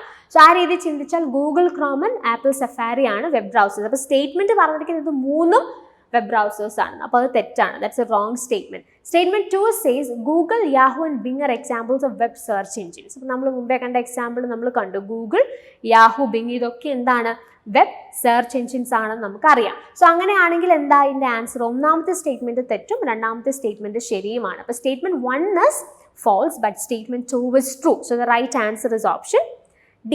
Moving to the next question. So the December 2021 and June 2022 merge cycles will ചോദിച്ചതാണ്.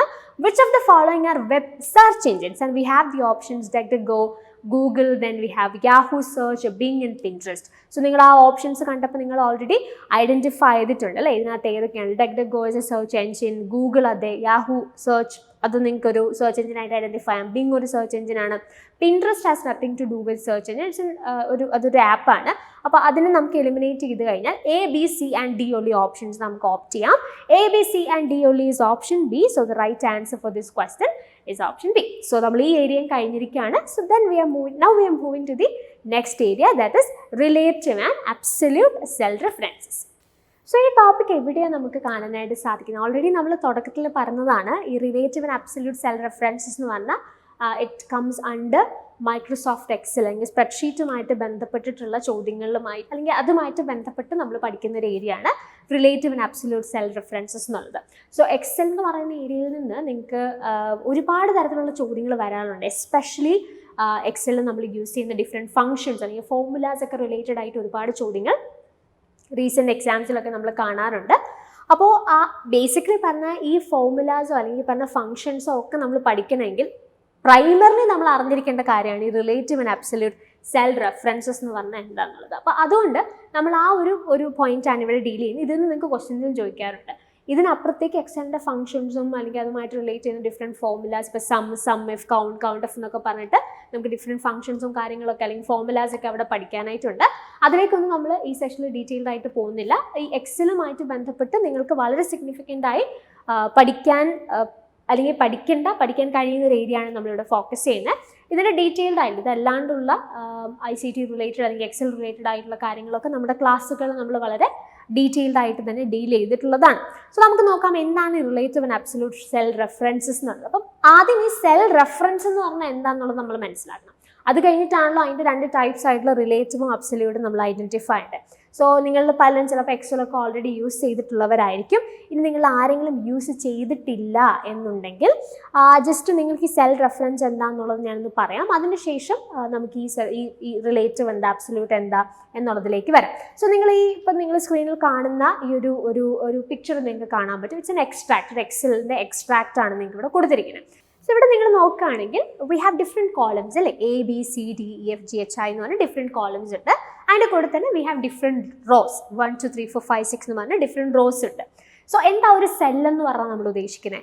സോ ഇതിനകത്ത് നിങ്ങളുടെ പ്രൊഡക്റ്റ് എന്ന് പറയുന്നൊരു വാക്ക് കണ്ടോ? പ്രൊഡക്റ്റ് എന്ന് പറഞ്ഞൊരു വാക്ക് അത് ഇരിക്കുന്ന ആ ഒരു പെർട്ടിക്കുലർ അല്ലെങ്കിൽ ഡിഫറെൻറ്റ് ബ്ലോക്സ് ആയിട്ട് നിങ്ങൾ ഇതിനെ ഐഡൻറ്റിഫൈ ആണെങ്കിൽ ആ പ്രൊഡക്റ്റ് എന്ന് പറയുന്ന വാക്ക് ടൈപ്പ് ചെയ്തിരിക്കുന്ന ആ ഒരു കോളം അല്ലെങ്കിൽ ആ ഒരു പെർട്ടിക്കുലർ ബ്ലോക്കിനെ നമ്മളൊരു സെല്ലെന്ന് വിളിക്കും. അപ്പോൾ ആ പ്രൊഡക്റ്റ് എന്ന് പറയുന്ന ടൈപ്പ് ചെയ്തിരിക്കുന്ന ആ ഒരു ബ്ലോക്ക് എവിടെ ഇരിക്കുന്നത്? A എന്ന് പറയുന്ന കോളത്തിൽ 1 എന്ന് പറയുന്ന റോയിലാണ് ഇരിക്കുന്നത്. അപ്പോൾ ആ സെല്ലിനെ നമ്മൾ എന്ത് വിളിക്കും? അതൊരു സെല്ലാണ് അല്ലേ. അപ്പോൾ അതിനെ നമ്മൾ എങ്ങനെ വിളിക്കും? A1 എന്ന് വിളിക്കും. ഓക്കെ, ഇനി വേറെ എക്സാമ്പിൾ നോക്കി. എമൗണ്ട് എന്ന് പറഞ്ഞൊരു ടേം നിങ്ങൾക്ക് ഇവിടെ കാണാൻ പറ്റുന്നുണ്ട്. എമൗണ്ട് എന്ന് പറഞ്ഞാൽ നിങ്ങൾ എവിടെയാണ് ടൈപ്പ് ചെയ്തിരിക്കുന്നത്? D എന്ന് പറയുന്ന കോളത്തിൽ 1 എന്ന റോയിൽ. അപ്പോൾ ആ സെല്ലിനെ നിങ്ങൾ എന്ത് വിളിക്കും? D1 എന്ന് വിളിക്കും. സോ ഇങ്ങനെയാണ് നമ്മൾ സെല്ലുകൾ ഐഡൻറ്റിഫൈ ചെയ്യുന്നത്. മനസ്സിലായല്ലോ? ഇനി നമ്മൾ യൂഷ്വൽ കേസിൽ ഈ സ്പ്രെഡ്ഷീറ്റ് അല്ലെങ്കിൽ എക്സലൊക്കെ എന്തിനാണ് യൂസ് ചെയ്യുന്നത്? നമുക്ക് ഡിഫറെൻ്റ് ആയിട്ടുള്ള കാൽക്കുലേഷൻസ് ഒക്കെ യൂസ് ചെയ്യാൻ വേണ്ടി അല്ലെങ്കിൽ അത് ചെയ്യാനായിട്ട് നമുക്ക് വളരെ ഹെൽപ്ഫുള്ളാണ് സ്പ്രെഡ്ഷീറ്റ് അല്ലെങ്കിൽ എക്സൽ. നിങ്ങൾക്കൊക്കെ അറിയാം. അപ്പോൾ ഇവിടെ ഈ ഒരു എക്സ്ട്രാക്റ്റിൽ ഒരു എക്സാമ്പിൾ ആയിട്ട് നമ്മൾ കൺസിഡർ ചെയ്താൽ ഇവിടെ എന്താ കൊടുത്തിരിക്കുന്നത്?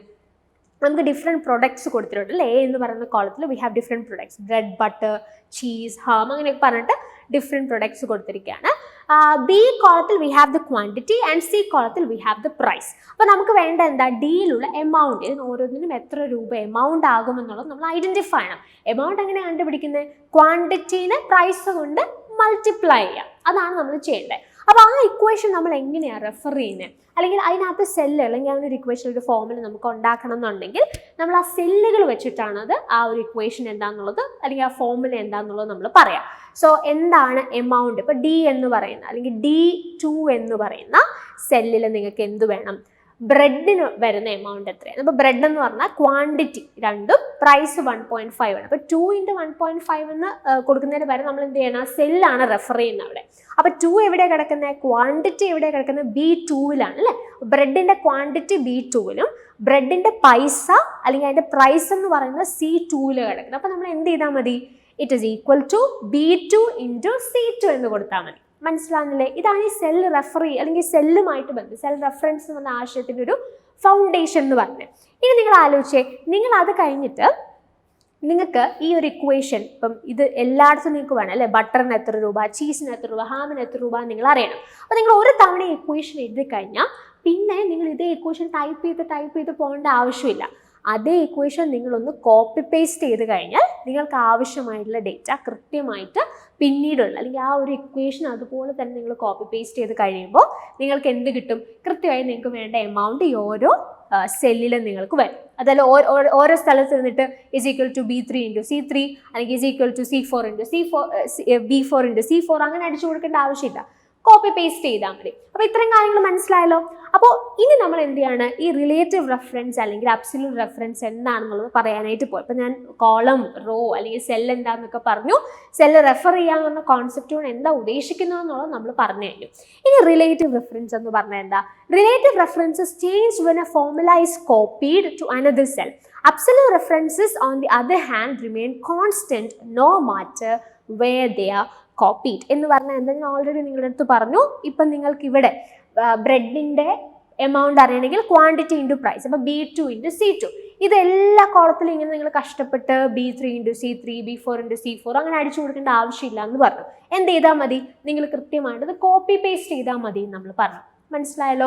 അപ്പം ആ കോപ്പി പേസ്റ്റ് ചെയ്യുന്നതുമായിട്ട് ബന്ധപ്പെട്ട് അല്ലെങ്കിൽ സെൽഫ് റെഫറൻസ് അല്ലെങ്കിൽ നിങ്ങൾ ഈ ഒരു ഇക്വേഷൻ, ഒരു ഫോർമുല ഒരിടത്ത് നിന്ന് മറ്റൊരു സ്ഥലത്തേക്ക് കോപ്പി പേസ്റ്റ് ചെയ്യുമ്പോൾ അത് ആ ചേഞ്ച് വരാണെന്ന് വിചാരിക്കുക. അതായത് B2 ഇൻറ്റു C2 ഇങ്ങോട്ടേക്ക് വരുമ്പോൾ B3 into C3, B4 into C4, D4 into അല്ലെങ്കിൽ ഇവിടെ B3 ഇൻറ്റു C3, ഇവിടെ B4 ഇൻറ്റു C4, ഇവിടെ B5 ഇൻറ്റു C5 കേട്ടോ. ഓക്കെ, പറഞ്ഞതിൽ നിങ്ങൾക്ക് ആ കൺഫ്യൂഷൻ അറിയാലോ. അപ്പോൾ അങ്ങനെ വരികയാണെന്നുണ്ടെങ്കിൽ അതിനെയാണ് നമ്മൾ എന്തെന്ന് പറയാം, റിലേറ്റീവ് റെഫറൻസ് എന്ന് പറയാം. സോ റിലേറ്റീവ് റെഫറൻസ് എന്ന് പറഞ്ഞാൽ when we are copying the formula, അത് കൃത്യമായി ഒരു സെല്ലിൽ നിന്ന് മറ്റൊരു സെല്ലിലേക്ക് നമ്മൾ കോപ്പി പേസ്റ്റ് ചെയ്യുമ്പം എന്ത് ചെയ്യും, അതിനകത്ത് ചേഞ്ചസ് വരും. അബ്സല്യൂട്ട് റെഫറൻസ് എന്ന് പറഞ്ഞാൽ എന്താ, ഈ ചേഞ്ച് വേണ്ട, നിങ്ങൾക്ക് കോൺസ്റ്റന്റ് ആയിട്ട് തന്നെ നിൽക്കണം.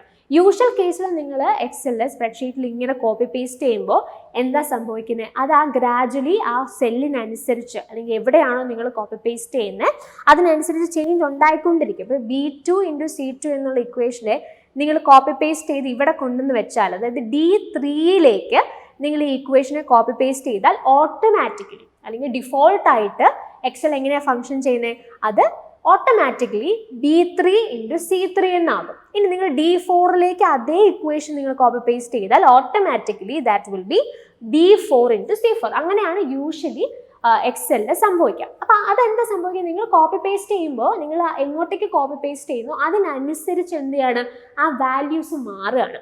അതിനെയാണ് റിലേറ്റീവ് റെഫറൻസ് എന്ന് പറയുന്നത്. അബ്സല്യൂട്ട് റെഫറൻസ് ഇപ്പോൾ നിങ്ങൾക്ക് ഒരെണ്ണം കോൺസ്റ്റന്റ് ആയിട്ട് വെക്കണം, ഞാൻ പിന്നീട് എക്സാമ്പിൾ പറയാം. ഒരെണ്ണം കോൺസ്റ്റന്റ് ആവണം, നിങ്ങൾക്ക് ചേഞ്ച് ചെയ്യേണ്ട, അത് അങ്ങനെ തന്നെ നിൽക്കണം. കോപ്പി പേസ്റ്റ് ചെയ്താലും ഒരാൾ എന്ത് ചെയ്യണം, മാറാതെ അങ്ങനെ നിൽക്കണം, മറ്റേ ആൾ മാറിക്കോട്ടെ എന്നാണെന്നുണ്ടെങ്കിൽ നിങ്ങൾ യൂസ് ചെയ്യുന്ന റെഫറൻസിങ് സ്റ്റൈലാണ് അബ്സല്യൂട്ട് റെഫറൻസ് എന്ന് പറഞ്ഞാൽ. അബ്സല്യൂട്ട് റെഫറൻസ് എങ്ങനെ ഒരു ഇക്വേഷനെ ആക്കാം, ബൈ ഡിഫോൾട്ട് നമ്മൾ ഓൾറെഡി പറഞ്ഞു എന്ത്, എല്ലാ സെൽ റെഫറൻസസും റിലേറ്റീവ് ആണെന്ന് നമ്മൾ പറഞ്ഞു. ഇതിനെ എങ്ങനെ അബ്സല്യൂട്ട് ആക്കാം എന്നുള്ളതാണ് അടുത്ത് നമ്മൾ പറയാനായിട്ട് പോകുന്നത്. So by default all cell references are relative references. When copied across multiple cells they change based on the relative position of rows and columns. നമ്മൾ ഓൾറെഡി പറഞ്ഞതുപോലെ ഒരു ഇക്വേഷൻ നിങ്ങൾ കോപ്പി പേസ്റ്റ് ചെയ്താൽ ബൈ ഡിഫോൾട്ട് എന്താ സംഭവിക്കുന്നത്, relative ആയിട്ട് നിങ്ങൾ എങ്ങോട്ടേക്ക് copy paste ചെയ്യുന്നോ ആ കോളത്തിനും റോയ്ക്കും അനുസരിച്ച് അവിടെ എന്ത് സംഭവിക്കും, ചേഞ്ചസ് ഉണ്ടാവും. For example, if you copy the formula A1 plus B1 from row 1 to row 2, the formula will become is equal to A2 plus B2. എന്ന് പറഞ്ഞാൽ എന്താ, A1 plus B1 എന്ന് പറഞ്ഞൊരു formula it is equal to A1 plus B1 എന്ന് പറയുന്ന ഒരു formula നിങ്ങൾ ഒന്നാമത്തെ റോയിൽ നിങ്ങൾ എന്താ അങ്ങനെ ഒരു ഫോർമുല അടിച്ചിട്ട് അതിനെ കോപ്പി പേസ്റ്റ് ചെയ്തിട്ട് നിങ്ങൾ രണ്ടാമത്തെ റോയിലേക്ക് മാറ്റിയാൽ ഓട്ടോമാറ്റിക്കലി അത് എന്തായി മാറും, A2 plus B2 എന്നായി മാറും. ഇതാണ് ഓട്ടോമാറ്റിക്കലി സംഭവിക്കുന്നത്. ഇതിനെയാണ് നമ്മൾ റിലേറ്റീവ് റെഫറൻസ് എന്ന് പറയുന്നത്.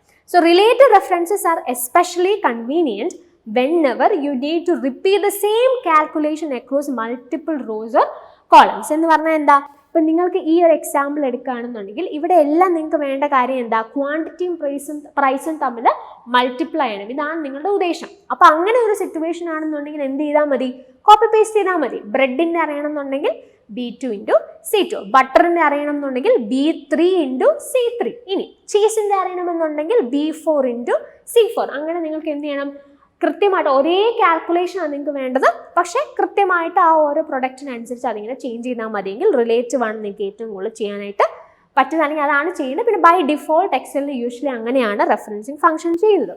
Unlike relative references, absolute references do not change when copied or filled. അപ്പോൾ absolute reference എന്ന് പറഞ്ഞാൽ എന്താ, ഇത് absolute referenceലാണ് നിങ്ങൾ ഒരു കാര്യം റെപ്രസെൻറ്റ് ചെയ്യുന്നതെന്നുണ്ടെങ്കിൽ എന്ത് സംഭവിക്കും, അത് അങ്ങനെ തന്നെ കോൺസ്റ്റൻ്റ് ആയി റിമെയിൻ ചെയ്യും. അത് നിങ്ങൾ എങ്ങനെ കോപ്പി പേസ്റ്റ് ചെയ്താലും അത് അങ്ങനെ തന്നെ നിലനിൽക്കും. So you can use an absolute reference to keep a row and or column constant. എന്ന് പറഞ്ഞാൽ നിങ്ങൾക്ക് ഒരു റോയോ കോളമോ അങ്ങനെ തന്നെ കോൺസ്റ്റന്റ് ആയിട്ട് നിലനിർത്തണം. ഇത് നമ്മൾ പറഞ്ഞു റിലേറ്റീവ് ആണെങ്കിൽ നിങ്ങൾ കോപ്പി പേസ്റ്റ് ചെയ്യുമ്പോൾ ആ റോയ്ക്ക് അനുസരിച്ച് അതിനകത്ത് നമ്പേഴ്സ് മാറും. നിങ്ങൾക്ക് അത് വേണ്ട, ഒരാളെ കോൺസ്റ്റന്റ് ആയിട്ട് നിർത്തണം എന്നുണ്ടെങ്കിൽ നിങ്ങൾക്ക് യൂസ് ചെയ്യാൻ സാധിക്കുന്ന റെഫറൻസ് ആണ് അബ്സല്യൂട്ട് റെഫറൻസസ് എന്ന് പറയുന്നത്. അപ്പോൾ നമുക്കൊരു സംശയം വരും, ബൈ ഡിഫോൾട്ട് എക്സലിൽ നമ്മൾ കോപ്പി പേസ്റ്റ് ചെയ്ത് കഴിഞ്ഞാൽ റിലേറ്റീവ് റെഫറൻസ് സംഭവിക്കുന്നത്. അപ്പോൾ എങ്ങനെ അബ്സല്യൂട്ട് റെഫറൻസ് വരുത്തുന്നത്? അതിന് നമുക്ക് ചെയ്യാൻ പറ്റുന്ന കാര്യം എന്താ? We can actually designate a formula by the addition of a dollar sign before the column and row in order to make it absolute reference. അതായത് നിങ്ങൾക്ക് ഒരു പെർട്ടിക്കുലർ ഫോർമുലേനെ അതിനകത്തുള്ള ഏതെങ്കിലും ഒന്നിനെ നിങ്ങൾക്ക് അല്ലെങ്കിൽ ഒരു ഫോർമുലയിൽ നിങ്ങൾക്ക് അബ്സല്യൂട്ട് റെഫറൻസ് ആയിട്ട് നിലനിർത്തണം. ഏതെങ്കിലും ഒരു കോളം ഒരു റോയോ അബ്സല്യൂട്ട് ആയിട്ട് നിലനിൽക്കണമെന്നുണ്ടെങ്കിൽ ആകെ ചെയ്യേണ്ട കാര്യം എന്താ? ആ കോളം, നിങ്ങൾക്ക് കോളം ആണെങ്കിൽ കോളത്തിന് മുമ്പ് അല്ലെങ്കിൽ റോ ആണെങ്കിൽ അതിന് മുമ്പ് ഒരു ഡോളർ സൈൻ ആഡ് ചെയ്താൽ പിന്നെ അത് ചേഞ്ച് ചെയ്യില്ല. എവിടെ കോപ്പി പേസ്റ്റ് ചെയ്താലും ആ ഡോളർ സൈൻ്റെ കൂടെ കിടക്കുന്ന സാധനം കോൺസ്റ്റന്റ് ആയിട്ടിരിക്കും. If it precedes the column or row it's known as a mixed reference. അപ്പോൾ ചില സമയത്ത് നമ്മൾ കോമ്പിനേഷൻ ആയിട്ടും ചെയ്യും. നമുക്ക് ഇപ്പോൾ B1 എന്ന് വിചാരിക്കുക. B1ൽ നിങ്ങൾക്ക് ബിയും വണ്ണും കോൺസ്റ്റന്റ് ആയിട്ട് വേണമെങ്കിൽ dollar sign B dollar sign 1 എന്ന് ചേർത്താൽ ബിയും വണ്ണും എന്തായിരിക്കും? കോൺസ്റ്റന്റ്ലി അങ്ങനെ തന്നെ നിലനിൽക്കും. ഇനി നിങ്ങൾക്ക് അങ്ങനെ വേണ്ട, അതിനകത്ത് കോളം മാത്രം കോൺസ്റ്റന്റ് മതി, റോ മാറിക്കോട്ടെ, അങ്ങനെയാണെന്നുണ്ടെങ്കിൽ നിങ്ങൾ എന്ത് ചെയ്യണം? ഡോളർ സൈൻ B1 എന്ന് ഇടണം. അപ്പോൾ B എന്ന് പറയുന്ന കോളം കോൺസ്റ്റന്റ് ആണ്, 1 എന്താണ്? 1 2 ആവും, 2 3 ആവും, അങ്ങനെ റിലേറ്റീവ് ആണ്. അപ്പോൾ അവിടെ എന്താ? അവിടെ അബ്സല്യൂട്ട് റെഫറൻസും ഉണ്ട്, മിക്സ്ഡ് റെഫറൻസും ഉണ്ട്. അബ്സല്യൂട്ട് റെഫറൻസും ഉണ്ട്, റിലേറ്റീവ് റെഫറൻസ് ഉണ്ട്. അപ്പോൾ അതിനെ നമ്മൾ വിളിക്കുന്ന പേരാണ് മിക്സ്ഡ് റെഫറൻസ് എന്ന് പറയുന്നത്. ഓക്കെ, അപ്പോൾ ഈ കാര്യങ്ങൾ നിങ്ങൾക്ക് കുറച്ചുകൂടെ ക്ലിയർ ആവാനായിട്ട് I'll just show you an example. ഇവിടെ ഒരു ടേബിൾ നിങ്ങൾക്ക് കൊടുത്തിട്ടുണ്ട്. ഇനി നമുക്ക് 1-2 ക്വസ്റ്റ്യനോട് ചെയ്യാം. അപ്പോൾ നിങ്ങൾക്ക് എന്തെങ്കിലും കൺഫ്യൂഷൻസ് ഉണ്ടെങ്കിൽ അതങ്ങ് മാറിക്കോളും കേട്ടോ. സോ ഈ കോളത്തിൽ കൃത്യമായിട്ട് കൊടുത്തിട്ടുണ്ട് dollar sign A dollar sign 2 എന്ന് പറഞ്ഞാൽ അതിൻ്റെ അർത്ഥം എന്താ? നിങ്ങളൊന്ന് ആലോചിച്ചേ. Dollar sign A dollar sign 2, dollar sign വന്നാൽ ദാറ്റ് മീൻസ് അത് കോൺസ്റ്റന്റ് ആയിരിക്കും എന്നുള്ളതാണ്, അബ്സല്യൂട്ട് റെഫറൻസ് ആണ്. അപ്പോൾ ഇവിടെ കോളവും കോൺസ്റ്റന്റ് ആവും, റോയും കോൺസ്റ്റന്റ് ആവും. എക്ക് മുമ്പും ഡോളർ സൈൻ ഉണ്ട്, 2ന് മുമ്പും ഡോളർ സൈൻ ഉണ്ട്. So the column and the row do not change when copy. നമ്മൾ കോപ്പി പേസ്റ്റ് ചെയ്ത് ആ ഫോർമുല വേറൊരു സ്ഥലത്തേക്ക് മാറ്റിയാൽ ആ കോളവും റോവും അങ്ങനെ തന്നെ നിൽക്കും. രണ്ടാമത്തെ എക്സാമ്പിൾ, A ഡോളർ സൈൻ 2 എന്ന് പറഞ്ഞാലോ, A ഡോളർ സൈൻ 2ല് A എന്താണ്? റിലേറ്റീവ് ആണ്. അതിന് മുമ്പ് എന്തില്ല? പ്രത്യേകിച്ച് സൈൻ ഒന്നുമില്ല. 2ന് മുമ്പിന് എന്തുണ്ട്? സൈൻ ഉണ്ട്. അപ്പം നിങ്ങൾ ഇത് കോപ്പി പേസ്റ്റ് ചെയ്ത് കഴിഞ്ഞാൽ റോ മാറില്ല അല്ലേ? റോ മാറില്ല, കാരണം 2ന് മുമ്പിൽ ഡോളർ സൈൻ ഉണ്ട്. Row does not change when copied. പക്ഷേ കോളം മാറേണ്ട സിറ്റുവേഷൻസ് ഉണ്ടെങ്കിൽ മാറും. ഇനി ഡോളർ സൈൻ A2 എന്ന് പറഞ്ഞാലോ, ഡോളർ സൈൻ A2 എന്ന് പറഞ്ഞാൽ എവിടെയാണ് ഡോളർ സൈൻ കൊടുത്തിരിക്കുന്നത്? കോളത്തിന് മുമ്പ്. അപ്പോൾ കോളം എന്ത് ചെയ്യും? ചേഞ്ച് ചെയ്യില്ല, പക്ഷെ റോ റിലേറ്റീവ് ആയിട്ട് മാറിക്കൊണ്ടിരിക്കും. So the column does not change when copy. ഇത്രയും ഐഡിയാസ് ഏറെക്കുറെ നിങ്ങൾക്ക് ക്ലിയർ ആയോ? ഇനി ക്വസ്റ്റ്യൻസുകൾ നോക്കുന്ന സമയത്ത് കുറച്ചുകൂടെ നന്നായിട്ട് നിങ്ങൾക്ക് ഇത് മനസ്സിലാവും. 1-2 ക്വസ്റ്റ്യൻസ് നോക്കാം. അപ്പോൾ എങ്ങനെയായിരുന്നു ക്വസ്റ്റ്യൻ വരുന്നത്, അല്ലെങ്കിൽ ആ ക്വസ്റ്റ്യൻസ് ചെയ്യാൻ ഈ ഒരു ഐഡിയ നിങ്ങൾക്ക് ബേസിക് ആയിട്ടുണ്ടെങ്കിൽ ഇതിന് വരുന്ന ക്വസ്റ്റ്യൻസ് വലിയ ബുദ്ധിമുട്ടില്ല. സെൽ റെഫറൻസസുമായിട്ട് ബന്ധപ്പെട്ടുള്ള ക്വസ്റ്റ്യൻസ് ഇതിനെ എക്സ്റ്റെൻഡ് ചെയ്ത് പിന്നെ ഒരുപാട് ഫംഗ്ഷൻസും കാര്യങ്ങളൊക്കെ പഠിക്കാനുണ്ട്. അതിലേക്ക് നമ്മൾ ഈ സെഷനിൽ പോകുന്നില്ല. പക്ഷേ നിങ്ങൾ പഠിക്കുന്ന സമയത്ത് അതുകൂടെ പഠിച്ചാൽ നന്നായിരിക്കും. ഓക്കെ, നമ്മളത് ഓൾറെഡി ഡീറ്റെയിൽഡ് ആയിട്ട് ക്ലാസ്സിലൊക്കെ ഡിസ്കസ് ചെയ്തിട്ടുള്ളതാണ്. ഡിസംബർ 2021 ആൻഡ് ജൂൺ 2022 മേർജ് സൈക്കിളിൽ ചോദിച്ചിട്ടുള്ള ഒരു ക്വസ്റ്റൻ ആണ്. അപ്പോൾ നിങ്ങൾക്ക് ഇവിടെ ഒരു എക്സ്ട്രാക്ട് കൊടുത്തിട്ടുണ്ട്, ഒരു എക്സലിൻ്റെ ഒരു ചെറിയ എക്സ്ട്രാക്ട്. ഇങ്ങനെയാണ് യൂഷ്വലി നിങ്ങൾക്ക് ക്വസ്റ്റൻ വരിക. അത് ഈ സെൽ റെഫറൻസുമായിട്ട് ബന്ധപ്പെട്ടിട്ടാണെങ്കിലും ഫംഗ്ഷൻസ് ഫോർമുലാസ് ഒക്കെ ആയിട്ട് ബന്ധപ്പെട്ട് നിങ്ങൾക്ക് ഇങ്ങനെ എക്സ്ട്രാക്ട് തരും. വന്നിട്ട് നിങ്ങൾ ആസ്ക് ചെയ്യുക ക്വസ്റ്റൻ. അപ്പോൾ അതുമായിട്ട് റിലേറ്റ് ചെയ്യുന്ന ഇക്വേഷൻ ഐഡന്റിഫൈ ചെയ്യാനോ അല്ലെങ്കിൽ എന്തെങ്കിലും കാൽക്കുലേഷൻ ഒക്കെ ചെയ്യാനായിട്ടായിരിക്കും. യൂഷ്വലി കാൽക്കുലേഷൻ എന്ന് പറഞ്ഞാൽ വലിയ കാര്യമൊന്നുമില്ല, സെൽ ഏതാണെന്ന് ഐഡന്റിഫൈ ആയിട്ട് രണ്ടും കൂട്ടാനോ അങ്ങനെ എന്തെങ്കിലുമൊക്കെ ക്വസ്റ്റ്യൻസ് ആണ് യൂഷ്വലി നിങ്ങൾക്ക് വരാനുള്ളത്.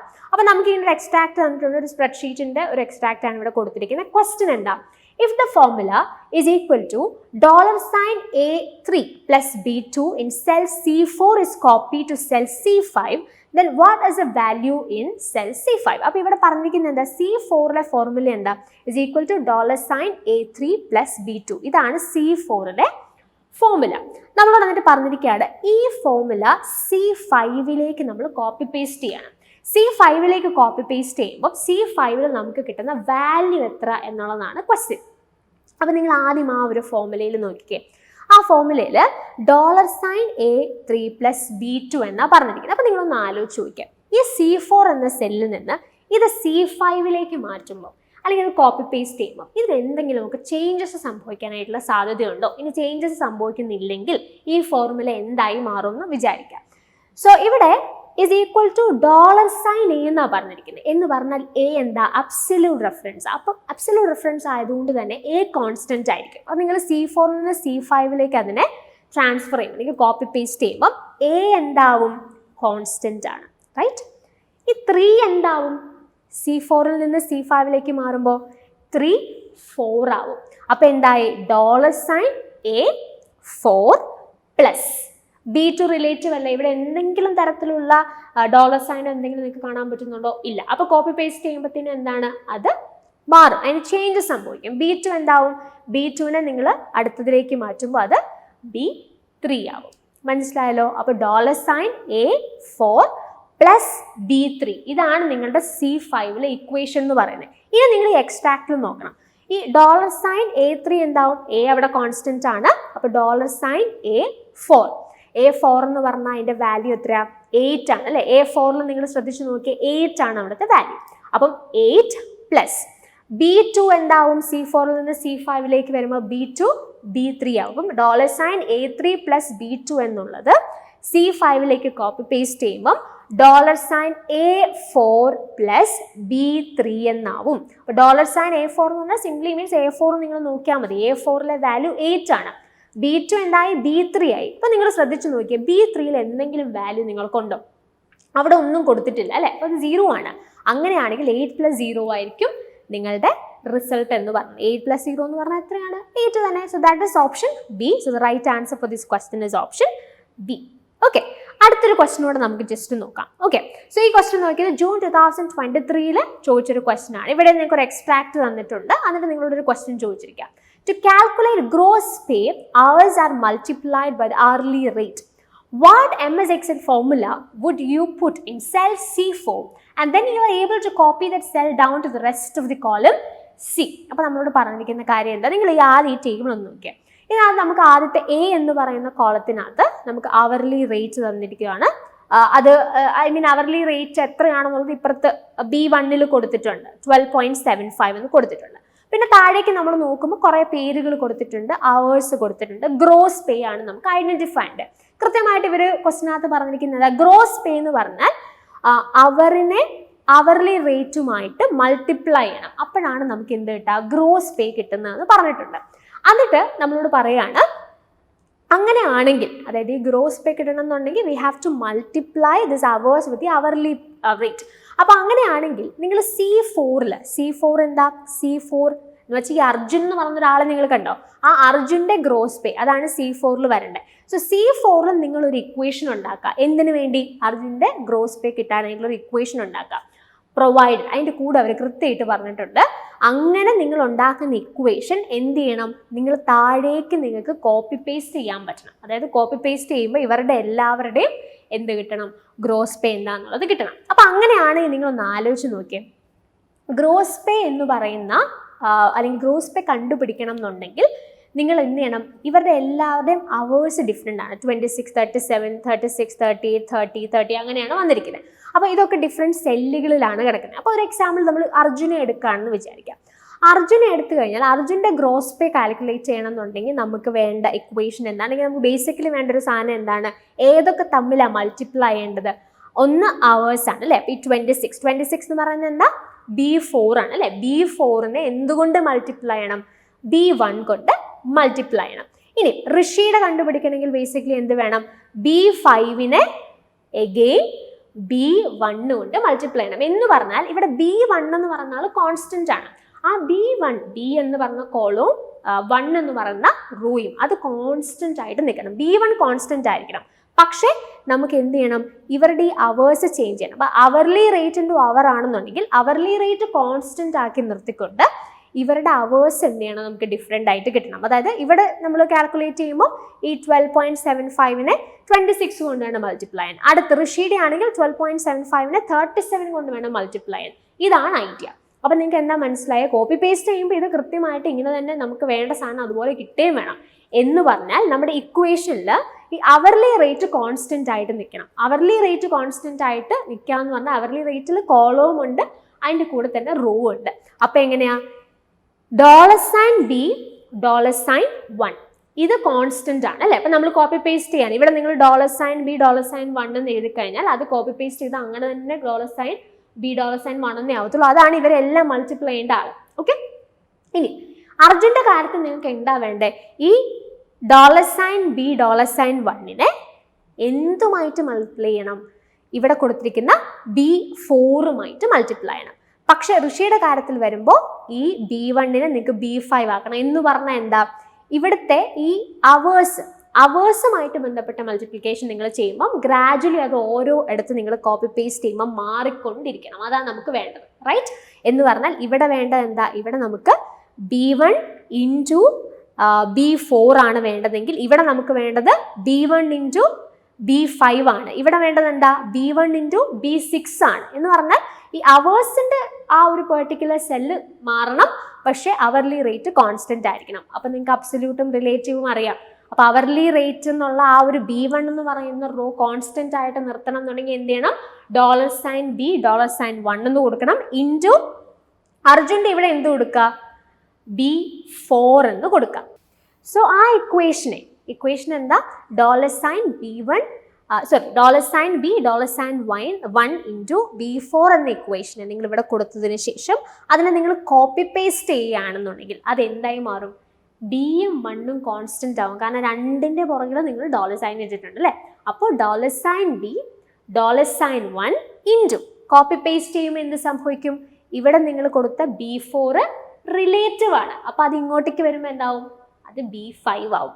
Okay, so that is the idea. അപ്പൊ അങ്ങനെയാണെങ്കിൽ നിങ്ങൾ ചെയ്യേണ്ട കാര്യം എന്താ? നിങ്ങൾക്ക് ഇക്വേഷൻസ് കൊടുത്തിരിക്കും. It is equal to B1 into $B $4. It is equal to $B1 into B4. It is equal to B1 into B4. It is equal to $B $1 into B4. So the right answer is option D. കാരണം ഈ equation നിങ്ങൾ എടുക്കുകയാണെന്നുണ്ടെങ്കിൽ ക്വസ്റ്റിനകത്ത് ചോദിച്ചിരിക്കുന്നത് എന്താ? C4-ൽ നിങ്ങൾ ഇടുന്ന equation നിങ്ങൾക്ക് എന്ത് ചെയ്യാൻ പറ്റണം?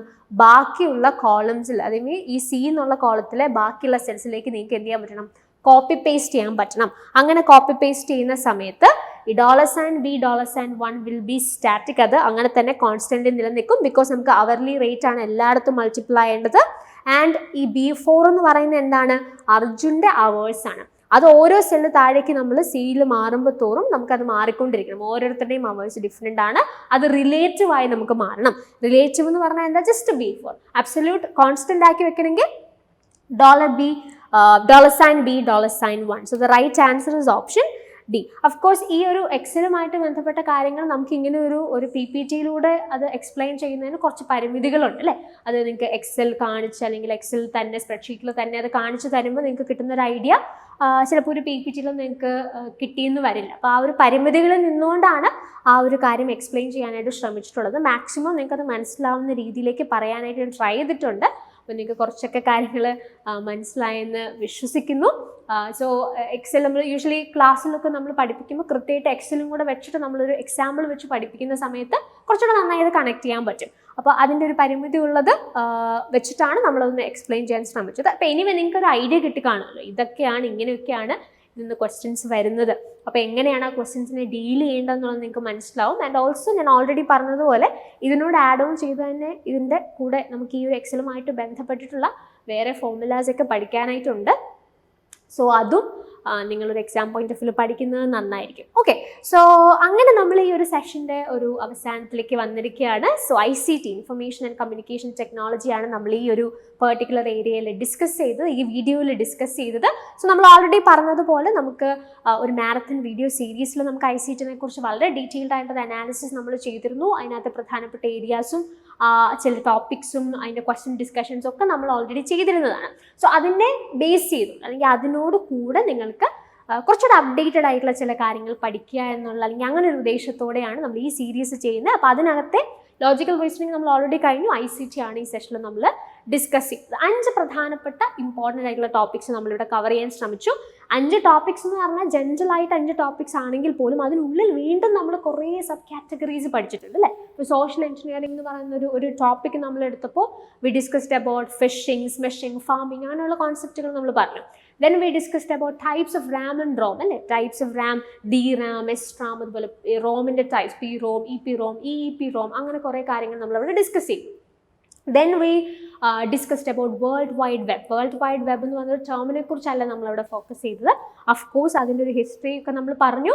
ആൻഡ് പെർട്ടിക്കുലർലി നമ്മളവിടെ ഫോക്കസ് ചെയ്തത് എന്താ, ഇവല്യൂഷൻ ഓഫ് വെബാണ്. Web 1.2 to web 5.0. അപ്പോൾ ആ ഒരു ഇവല്യൂഷൻ, അതുമായിട്ട് ബന്ധപ്പെട്ട കുറേ കോൺസെപ്റ്റുകൾ നമ്മൾ പഠിച്ചു. പിന്നീട് നമ്മൾ ഡിസ്കസ് ചെയ്തത് എന്താണ്, അതിനുശേഷം search engine and web browser. Basically search എഞ്ചിനെ വെബ് ബ്രൗസറിൻ്റെ ഡെഫിനേഷൻ മനസ്സിലാകുന്നുള്ളതിനപ്പുറത്ത് അതിനെ എങ്ങനെ നിങ്ങൾക്ക് ഡിസ്റ്റിങ്വിഷ് ചെയ്യാൻ പറ്റും, how a search engine differs from a web browser. So what are the examples that you can actually consider under these different terms. അതാണ് നമ്മളവിടെ ഫോക്കസ് ചെയ്തത്. പിന്നീട് നമ്മൾ എക്സലുമായിട്ട് ബന്ധപ്പെട്ട്, എക്സൽ ഒരു വളരെ സിഗ്നിഫിക്കൻ്റ് ആയിട്ടുള്ള ഏരിയ ആയിട്ട് അവർ എക്സ്പ്ലോർ ചെയ്യുന്നത് കൊണ്ട് അതിനകത്ത് ഈ സെൽ റെഫറൻസസുമായിട്ട് ബന്ധപ്പെട്ട് relative and absolute cell references ആണ് അവിടെ നമ്മൾ ഡിസ്കസ് ചെയ്തത്.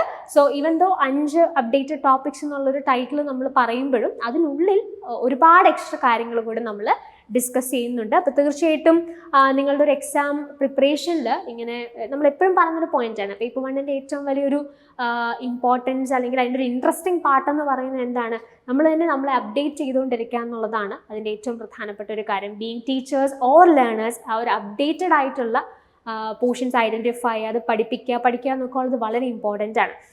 ഓഫ് കോഴ്സ് അവർ എക്സ്പ്ലോർ ചെയ്യുന്ന ഏരിയാസ് എന്ന് പറഞ്ഞാൽ അവർ പെർട്ടിക്കുലറായിട്ട് അവർക്ക് ചില കോൺസെപ്റ്റുകൾ അവർ എക്സ്പ്ലോർ ചെയ്യുന്നു. പക്ഷെ അതിനകത്ത് കുറച്ചുകൂടെ deeply diving into it, അതിനകത്ത് കൂടുതലായിട്ടുള്ള സാധ്യതകൾ അവർ ഓരോ എക്സാമിലും പഠിക്കുന്നതായിട്ട് നമ്മൾ, അല്ലെങ്കിൽ അത് അവർ എക്സ്പ്ലോർ ചെയ്യുന്നതായിട്ട് നമ്മൾ കാണുന്നു. അപ്പോൾ അതുകൊണ്ട് തന്നെ പേപ്പർ 1 നിങ്ങളുടെ പ്രിപ്പറേഷനിൽ നിങ്ങളുടെ JRF ഒക്കെ എയിം ചെയ്യുമ്പോൾ തീർച്ചയായിട്ടും ഓരോ എക്സാമിലും നിങ്ങളെ തന്നെ കുറച്ചും കൂടെ ഒന്ന് അപ്ഡേറ്റ് ചെയ്യുക എന്നുള്ളത് വളരെ ഇമ്പോർട്ടൻ്റ് ആണ്. കാരണം അത് റിക്വയർഡ് ആണ്. നമ്മളൊരു എക്സാമിന് നമ്മൾ ഫേസ് ചെയ്യുന്ന സമയത്ത് അതിന് ഏറ്റവും നമ്മളെ ഹെൽപ്പ് ചെയ്യുന്ന കാര്യം എന്ന് പറഞ്ഞാൽ പ്രീവിയസ് ഇയർ ക്വസ്റ്റ്യൻ അനാലിസിസ് തന്നെയാണ്. പ്രീവിയസ് ഇയേഴ്സ് നമ്മൾ അനലൈസ് ചെയ്യുമ്പോൾ വളരെ സ്പെസിഫിക് ആയി, വളരെ ഇൻട്രസ്റ്റിംഗ് ആയി നമുക്ക് ഈ ഒരു ആ ഒരു എവല്യൂഷൻ ക്വസ്റ്റ്യൻസിലും അവരുടെ ആ ഒരു ക്വസ്റ്റ്യൻസിൽ അവരെങ്ങനെയാണ് ഓരോ തവണയും കാര്യങ്ങൾ എക്സ്പ്ലോർ ചെയ്യുന്നത് എന്നുള്ളത് വളരെ ഇൻട്രസ്റ്റിംഗ് ആയി നമുക്ക് ഐഡൻറ്റിഫൈ ചെയ്യാൻ പറ്റുന്ന ഒരു കാര്യമാണ്. അപ്പോൾ അത് നമുക്കിങ്ങനെ ഓക്കെ ഓരോ എക്സാമും അപ്പോൾ ഭയങ്കരമായിട്ട് എന്താ ബുദ്ധിമുട്ടാണോ, നമ്മൾ ഇനി എന്തൊക്കെ പഠിക്കണം എന്നുള്ളൊരു കൺസേൺ അല്ല അവിടെ നമുക്കുണ്ടാകുന്നത്. ഓഫ് കോഴ്സ് അത് കൺസേൺ ആയിട്ട് വരാം, പക്ഷേ അറ്റ് ദ സെയിം ടൈം ഒരു പ്രോപ്പർ ആയിട്ടുള്ളൊരു സ്ട്രാറ്റജി ഉണ്ടെങ്കിൽ നമുക്ക് വളരെ ഇൻട്രസ്റ്റിംഗ് ആയി പുതിയ കാര്യങ്ങളെ നമ്മുടെ പഠനത്തിൻ്റെ ഭാഗമായിട്ട് അക്കോമഡേറ്റ് ചെയ്യാനായിട്ട് സാധിക്കും. അപ്പോൾ ആ ഒരു ഇൻട്രസ്റ്റോട് കൂടി ഓരോ എക്സാമിനെയും നിങ്ങൾ എന്ത് ചെയ്യുക, അപ്രോച്ച് ചെയ്യുക. കുറച്ചുകൂടെ നന്നായി, കുറച്ചുകൂടെ കാര്യങ്ങൾ അപ്ഡേറ്റഡ് ആയിട്ട് ഓരോ എക്സാമിന് നിങ്ങൾ ഉള്ള കാര്യങ്ങൾ ഓഫ് കോഴ്സ് മേജർ ആയിട്ടുള്ള കോർ കോൺസെപ്റ്റുകൾ പഠിക്കണം. അതിൻ്റെ കൂടെ നിങ്ങളെ തന്നെ കുറച്ചുകൂടെ അപ് ടു ഡേറ്റ് ആക്കി ഓരോ എക്സാംസിലും ഓരോ അറ്റംപ്റ്റ്സിലേക്കും പോകാനായിട്ട് ശ്രമിക്കുക. സോ അതിന് ആ ഒരു അപ്രോച്ച് നിങ്ങൾക്ക് നെറ്റ് എക്സാമിനോടുണ്ടെങ്കിൽ അല്ലെങ്കിൽ പേപ്പർ 1നോടുണ്ടെങ്കിൽ അതിന് നിങ്ങളെ സഹായിക്കുന്ന ഒരു സീരീസ് ഓഫ് വീഡിയോസ് ആണ് നമ്മൾ ഈ സെഷനിൽ പ്ലാൻ ചെയ്തിരിക്കുന്നത്. സോ ICT നമ്മൾ കംപ്ലീറ്റ് ചെയ്തു. സോ അടുത്ത സെഷനിൽ മറ്റൊരു മൊഡ്യൂളുമായിട്ട് നമുക്ക് വീണ്ടും കാണാം. So till then happy learning and thank you.